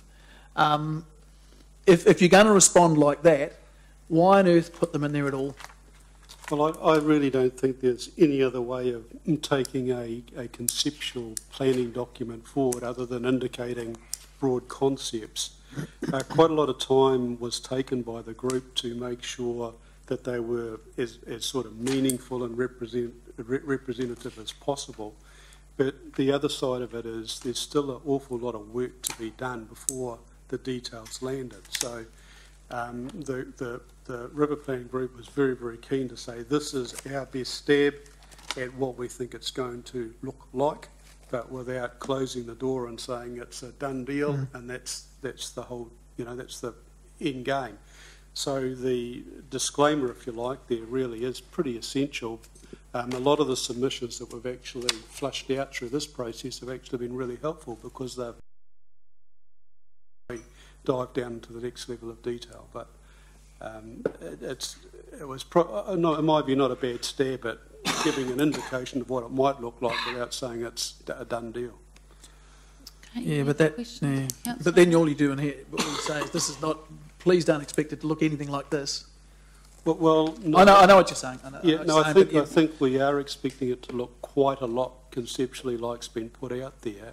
But well, that's not what this says. Well, with respect, I don't think it does. It says it's an indicative and it will be improved through the submission and work-up process. Okay, now, are there any other questions on the plan? No? Okay. So we've got, sorry. Just when commentary time comes on. All right, so there's a recommendation on page 41. I'll move that. I just have one question. I'll second it, Your Worship. Oh, Deputy Mayor. You can choose, toss a coin. Martin can second it. Toss a coin. Right, so sorry, Councillor Gallagher, you wanted to speak to it, did you? Well, yes. I mean, I make my own speech of the day.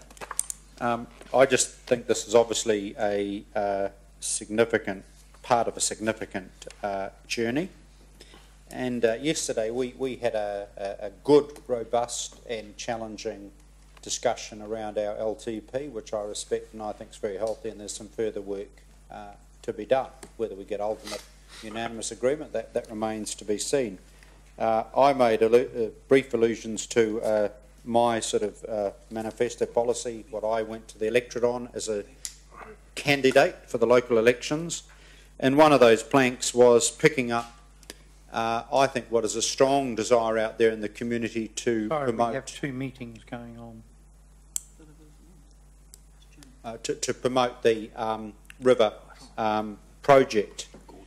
And I say that I think we must be very careful that while to a degree we celebrate getting this first phase, the real challenge now begins. And I think, Brian, you said clearly, you gave a very clear signal that the hard work is really going to start. So just at the end of the first phase, I just want to compliment the River panel, the team, the advisory group, and acknowledge two of the members of the panel, the fantastic contribution they, along with others, have made.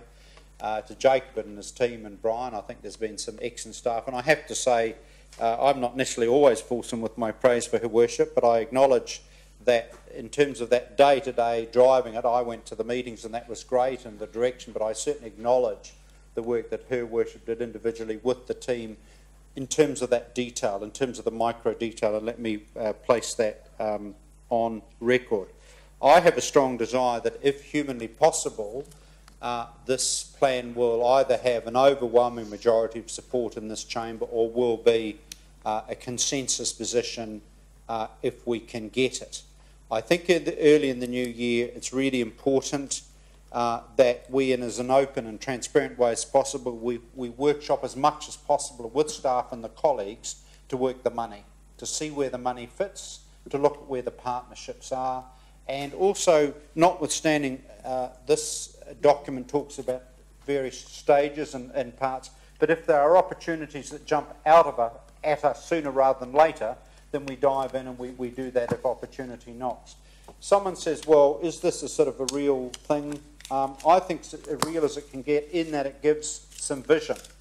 And even though I've sort of conceptualised what the river might look like in 30 years, 20 years, 10 years, until this sort of document really arrived, there were sort of things even beyond my own imagination.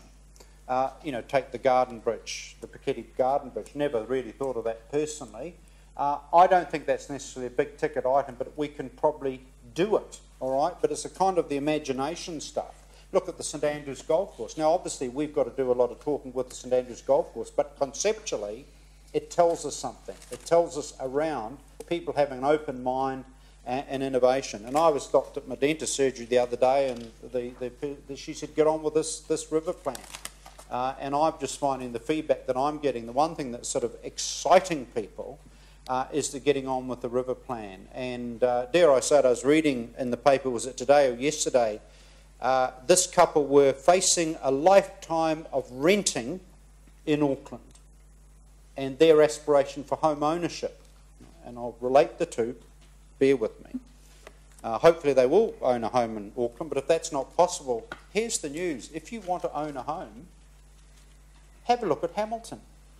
If you want to live in a great town with a lovely river that's emerging, apart from terrible winters, if you can get over the winter, this is quite a good place. And your aspirations can be met, and you can own a home because you can. The home's more affordable, and we've got a good, vibrant economy. And by the way, we've got a lovely river development coming, and if you want to see, or if you want to see an insight into that, walk around the lake. Walk around the lake, because that shows. Remember the lake 20 years ago? Look at the lake now, with its veranda, cafe, its new playground, its walk and cycleway around the lake, and kind of think lake, then think the river in 10 to 20 years' time. So without further ado, I'm fully supporting this project, and I really want us as colleagues to work together, and it's hard, it's going to be hard, to see if we can get the funding together, low-hanging, high-hanging fruit, expensive fruit, call it what you will, and try and get some wins and runs on the board sooner rather than later. Thank you, Councillor Gallagher. Anyone else want to speak for this? Yes, Councillor Mallett. I'd just like to suggest an amendment. A and B, good as gold, then C be struck out and replaced with, given more pressing priorities, that Council not approve the Hamilton City River Plan, as neither Council nor ratepayers can afford it. So that's an amendment, is it? Yes, please. Okay, is there a seconder for that amendment? I'll second it pro forma.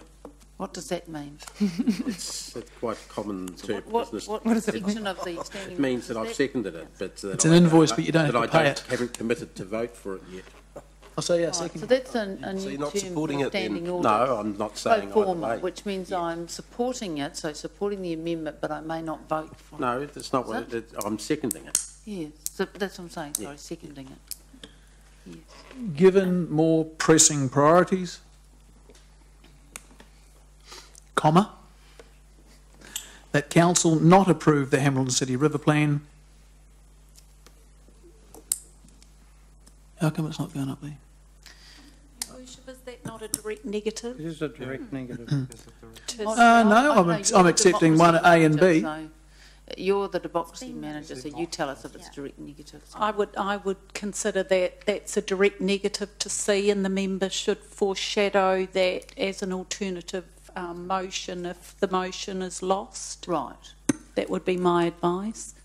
Okay, so Councillor Mount, the democracy manager has said that by if this motion does not succeed, then you can raise your one. Can I just ask a question, Jude? I'm accepting A's, I'm accepting B, so it's not a direct negative. Could I make a suggestion that we simply put the foreshadowed motion, if you like, up there so we can see it, knowing what it is when we discuss the motion itself, which So, Democracy Manager, you've been asked actually a question, sorry, before we get into putting things on the board, and that is, Councillor Matt is saying he doesn't believe it is a direct negative. We could take it in parts. What's that? We could take it in parts. No, we're taking it as a whole. That's the motion. So, is it a direct negative? My advice remains, Madam Chair, that it is a direct negative, and a direct negative has the effect of negating the motion. In my view, the amendment put forward by Councillor Mallett has the effect of negating the motion, which is adopting the river plan. Right. But a foreshadowed motion would be my advice in terms of process. So, as Councillor McPherson... All right, well, I accept that, but it doesn't seem quite right to me, but that's all right. So just remind me, Democracy Manager, how many years have you been a Democracy Manager? Far too long, Madam Chair. I thought so. Have you If ever I took made a stab in the dark with 35, might marry up somewhere? 35 sounds about right. Sounds Madam about Chair. right, okay. So, Councillor, I guess my point, my All right, question is, that's you have right. 35 years' experience of doing the job. Take it offline if you don't think 35 years has given her the right expertise to make the comments she's made. And you reckon your memory's as good as it's always been? And Councillor McPherson I said think it's a bit pop it like on the board, lawyers, so- Your Worship. You get two lawyers and you get two different opinions. I could have, through the chair, I could help with an amendment, but I won't. Right, so that's a foreshadowed motion. Is that what you wanted to say? I'll read that again. That given more pressing priorities, that council not approve the Hamilton River Plan, comma, as neither the council nor ratepayers can afford it.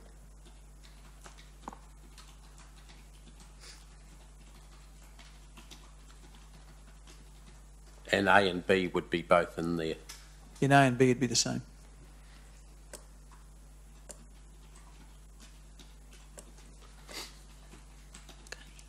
Yep, thank you. Okay. All right, so you want to speak, Councillor King? Off you go. I might just, actually off you go. That's fine, thanks. I'm speaking against the Hamilton River Plan. I foresee that there's huge risk in developing around the river. And we know that Victoria on the river is marginal for building development as it gets closer to the river. We know that we've spent large amounts of money reinstating the Central River Walkway. In fact, I think the walkway has been closed for most of the last 2 years in places. I understand that the abatements on either side of Clauden's Bridge are built on sand and could become unstable. The bridge will be fine, but the banks adjoining it on either side could become a problem. I'm all for walkways and cycleways on our riverbanks to encourage people to use the river and to bring safety back into the areas around the river.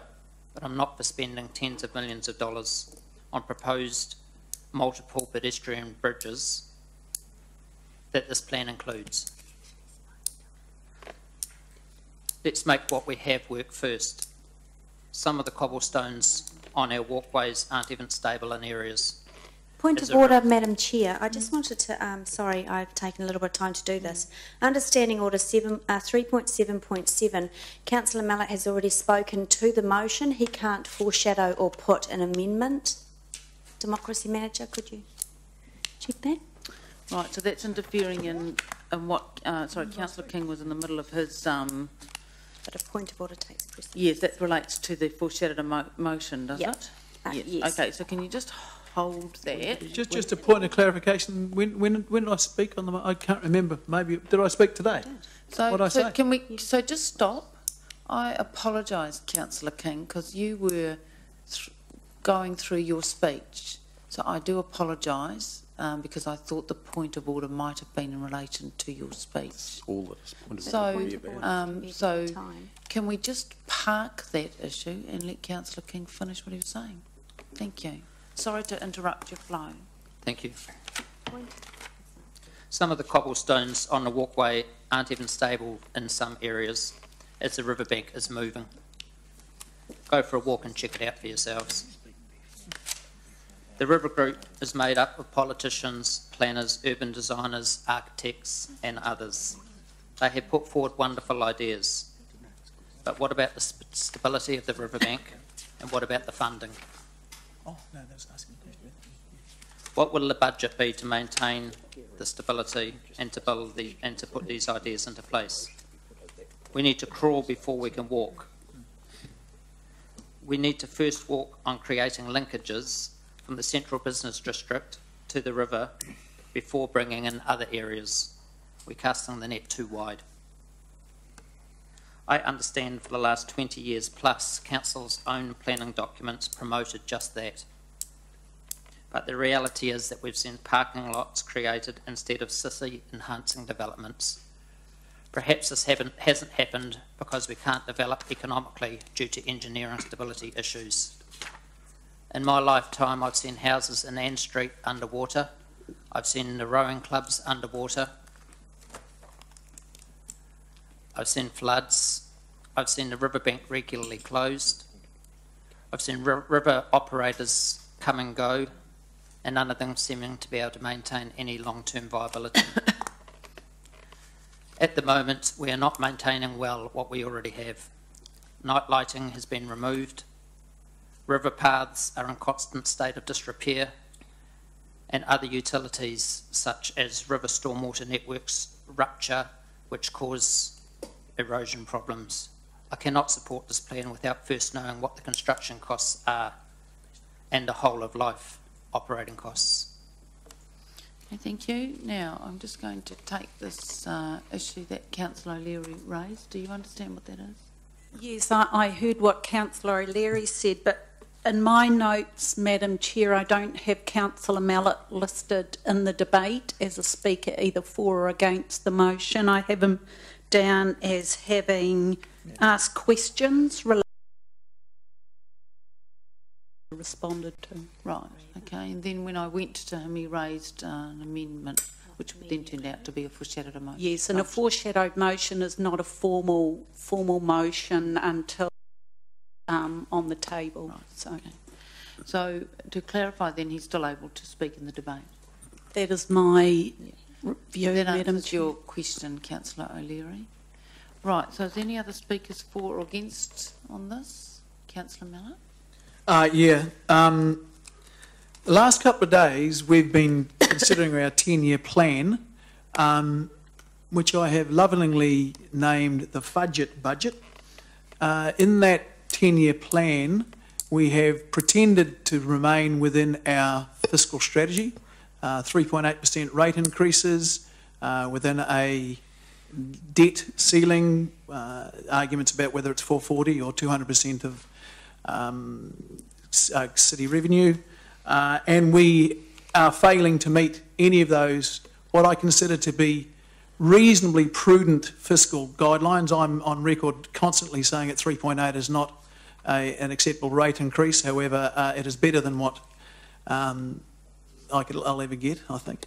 And that plan, that the 10-year plan, which we yesterday decided to redo because we couldn't stick within the fiscal envelope we'd put ourselves, didn't consider the river plan, cycleways, or the library plan. All of those things are still as yet unfunded.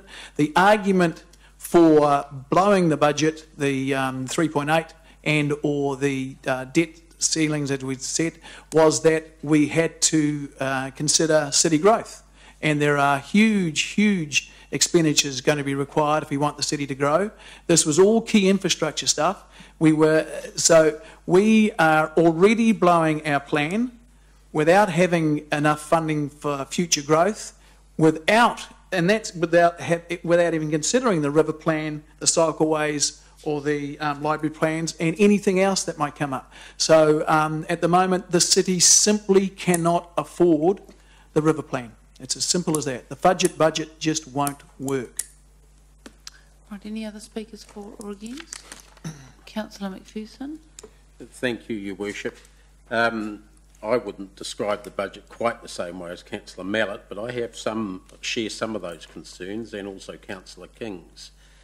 It's a nice plan, but I think it's a nice-to-have plan, if you get my meaning.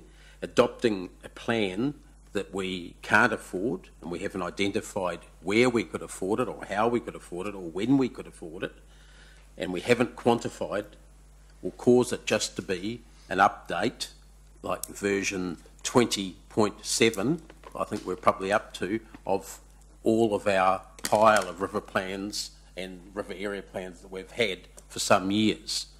And it was a great speech by Councillor Gallagher before, during question time, but I wonder where that's leading. And if it's leading to us having specific projects put in front of us, that I might be inclined to support some of them if I knew what they were and if I knew what they were going to cost and how we were going to fund them. I certainly wouldn't rule that out, but in the absence of anything specific, all we've got is a vision, to be honest, and I don't oppose the vision.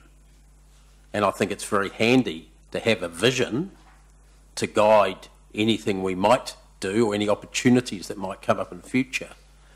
But it's being put to us as something a bit stronger than a vision, and I don't think it actually qualifies in, to be fair to the ratepayers, to be fair to us, to be fair to the whole city. It doesn't actually qualify to be anything more yet than a vision until it has some teeth. We have all complained about the plethora of plans that this council has in other areas. The Mayor's complained quite vociferously about some of these, justifiably in my opinion, and I sort of wonder why we would add another one that we can't action and haven't identified. We should be having it there as a vision in front of us that we can then address during future annual plans and LTPs when we think we can afford it, because unless it's going to be coming forward with projects in our plan that we have, our LTP that we haven't yet heard about, we're going to be doing the proverbial into the wind. It's not going to actually get us anywhere, and why should we be adopting something that leads people into a false belief that that's actually going to get us somewhere? Right, any other speakers for or against? Yes, Deputy Mayor.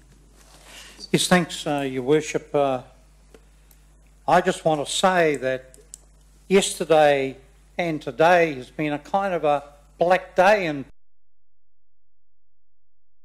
new political alliance emerged based on a no growth, no vision philosophy. And I think that's alarming.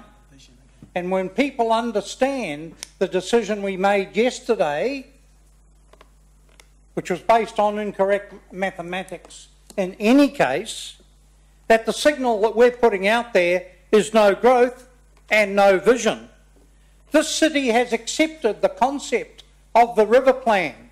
The city has never been so excited about a plan such as this one. I'm confused about where Councillor Millett actually stands for the city. Does he want it to stand still, and will that satisfy him?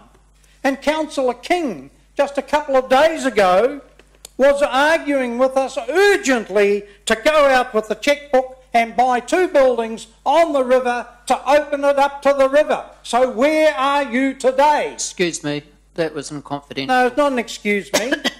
Make it a point of order. Point of order. Stop. What was your point of order? The discussion was confidential. It is not for public to be brought into the public. At this area is still in pink. I don't believe any names were mentioned or quantums were described. It was just something that was said. Stop. The point of name order was mentioned. The point of order was Councillor made, King. and you are correct. Discussions were held in confidence about that. So can you? So I apologise to the Chamber, Your Worship, for breaking a confidentiality. Thank you. There is, of course. Could you please withdraw your comments? I've apologised. No, I think Councillor. Do you want me to go on my knees in front of you and Deputy pray Mayor. to God for forgiveness? That would be your choice, Be reasonable, Councillor. Stop. Be reasonable. and be Deputy mature. Mayor. You could try that yourself, Gordon. Okay. Can people just stop? It's good to have a bit of quiet for a moment. So Councillor King raised a valid point. You know what, guys? It's actually not funny. Yeah. None of it's funny. Councillor King raised a serious matter in relation to a point of order which does actually qualify Councillor King under the standing orders as a point of order, so thanks for that. And I said to you that you were correct. So no one else needs to enter into the discussion about it. And I asked you, confirmed that, and you withdrew it. That's it. No, I'm not having. No, I am not having any more discussion about it. Can you carry on? So in his speech today, Councillor King talks about tens of millions of dollars.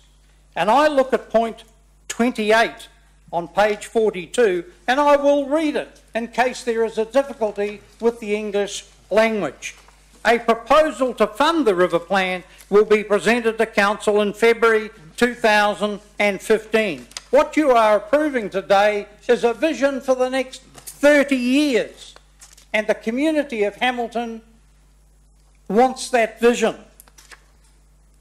And I just don't understand why we've suddenly got this unhealthy alliance attempting to bring the city to a standstill. You do not have the mandate to do that. And I think that you should go ahead and support the recommendation as opposed to the foreshadowed motion, because that is what the city wants. And Councillor King, having shut me down once, show me the common decency and courtesy to listen instead of having funny little chats with the smiling gentleman next to you.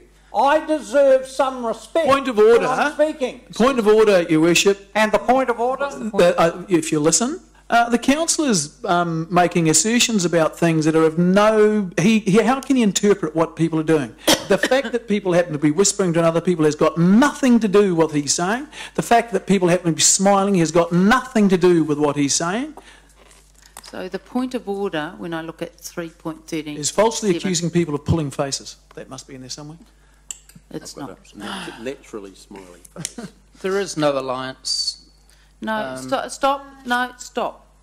One thing I will say is it is actually very off-putting when people start having conversations when other people are talking. It really is. Number one, it gets picked up in the mics, and number two, it is actually rude. So while I think you went over the top, Deputy Mayor, I think the point is a valid one, that there's so many conversations go on when people are talking. It's really difficult to hear, and it's rude. If you want to have a conversation, leave the chamber and have it. I have two final. You've got two final points. I have two final points, and one is to Councillor Mallet. On the first day of our 10-year... hold on a minute. Is this a factual point that you want to make? It is a factual point. To support the river plan? Well, it will lead on to the river plan. Right, well, will it start off with some slanging? You better get Well, quiet. I'm sure it will, Gary. I spent a day listening to 143 questions from you, 2 hours of Point of order. This is personal attack. I listened to you. No, so why don't you give me the courtesy of listening to me? Deputy Mayor, sit. I've had enough of you and your submission. Thank you. Right, anyone else want to speak about this motion? I would. Great, off you go. I'll keep it very brief. This is a visionary document. I'm from the I can camp, not the I can't. I think part of being a governor and a leader in the city is about being forward-thinking and forward-looking. I don't actually want to disappoint Hamiltonians, and I see from all the consultation we've had, all the feedback we've had, all the feedback that I've had, I also think that's part of my job, is to listen to sort of what the people of the city are saying, what they're wanting. It's not my personal view, it's what I think is best for the city, and it's having an ear and an eye and a finger on the pulse of what the city wants. Sure, we have our fiscal responsibility too, but the thing about this document, it doesn't even talk about the money at the moment. It's a vision. It's a a worked up piece of art that really speaks to the hearts and minds of Hamiltonians. So what happens next is where all of this heated debate and the detailed questions about how we're going to fund it, that's where the next part happens. For me, this is about setting the direction, responding to what the city wants and what Hamiltonians dearly want. And I'm really wanting to urge fellow councillors to really be forward-thinking, as I said, to be a can-do kind of, have a can-do attitude rather than a can-don't. And look, I really thought your speech, Councillor Gallagher, was a great speech, acknowledging all the people that had contributed towards the document and the plan. But I was a little curious when you said, I did have a bit of a chuckle, because when you talked about the people in Auckland not being able to afford to live in Auckland and possibly coming down to live in Hamilton, my thought was, well, hell, where are they going to live if we've put the stop onto all our growth? So, yeah, urge you to vote for a forward-thinking, visionary document that responds to the desires and the hearts and the minds of Hamiltonians. Okay, any other speakers for or against? No? I'll just make some comments. This is a document, as I said the last time, that's been 35 years in the making. One of the very important roles of elected members is to respond to their communities. In fact, they put us here, and we are there to represent their views, first and foremost, not our own personal views. We are also elected to represent the whole of the city, not just a small portion, not just the part, the street we live in, or the east side or the west side. So some facts that we know, and they are facts. 35 years in the making, 30 to 35 reports about this topic. Overwhelmingly, the number one thing that the public want to see developed for this city is the river. And no one disputes that. They've elected us to do a variety of things, and one of those is set a vision for the city and a direction of travel that represents who we are and the people that live in this city. And this document does that. Then what the next stage of things is the projects and the funding models, and we're also elected to debate those and make decisions about those, and that will come to us. And I'm sure that, that's going to be a big job. But just remember a few things, councillors. Visions aren't things for tomorrow, they're visions for the long game. I know historically this council, this city, has struggled enormously with setting the long game. Everything's about tomorrow, next week, next month. Nothing is about the long game.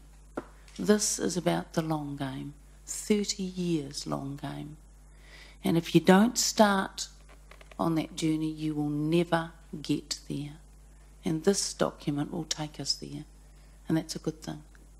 And that is what we're elected to do. Show some leadership about vision, about where we're going to be in the future. So for those of you who are in two minds, and there are clearly some who are not, they're very clear where they sit, I urge you to represent the community that elected you and show some leadership about the future of our city. We are now, I think, going to vote on the recommendation, which is to accept the river plan.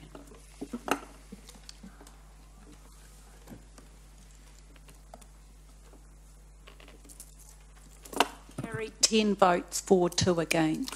Okay, thank you. And I want to personally thank Jen and Kerry for coming along and apologise for some of the behaviour. Yeah. And thank you, Jake and Brian, very much. And also Aaron, I see you there too, thank you. Okay, so councillors, we now have an item in public excluded. So, so I'm going to just raise an issue. Sorry, Sorry? I apologise that this is the last meeting we're having this year. Yes, this is the last meeting.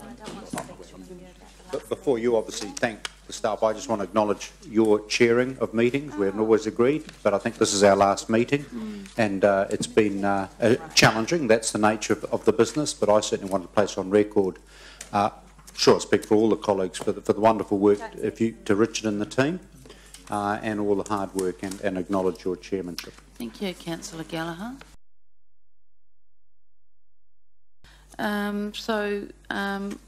There's just one item before we move to public exclude on the agenda, item C3, as we know. Sorry, what was that number? Item C3, as we know, councillors, is not an item on the public excluded agenda, and so I will move that we go into. I will move the acceptance of the public excluded agenda on page 54, excluding item C3. Right, and I'll get a seconder, Councillor Young, and if we could vote on that, all those in favour? Aye. Any against? And now I'm going to move that we go into public excluded. Seconded by the Deputy Mayor, all those in favour? Aye. Any against? Carried, thank you.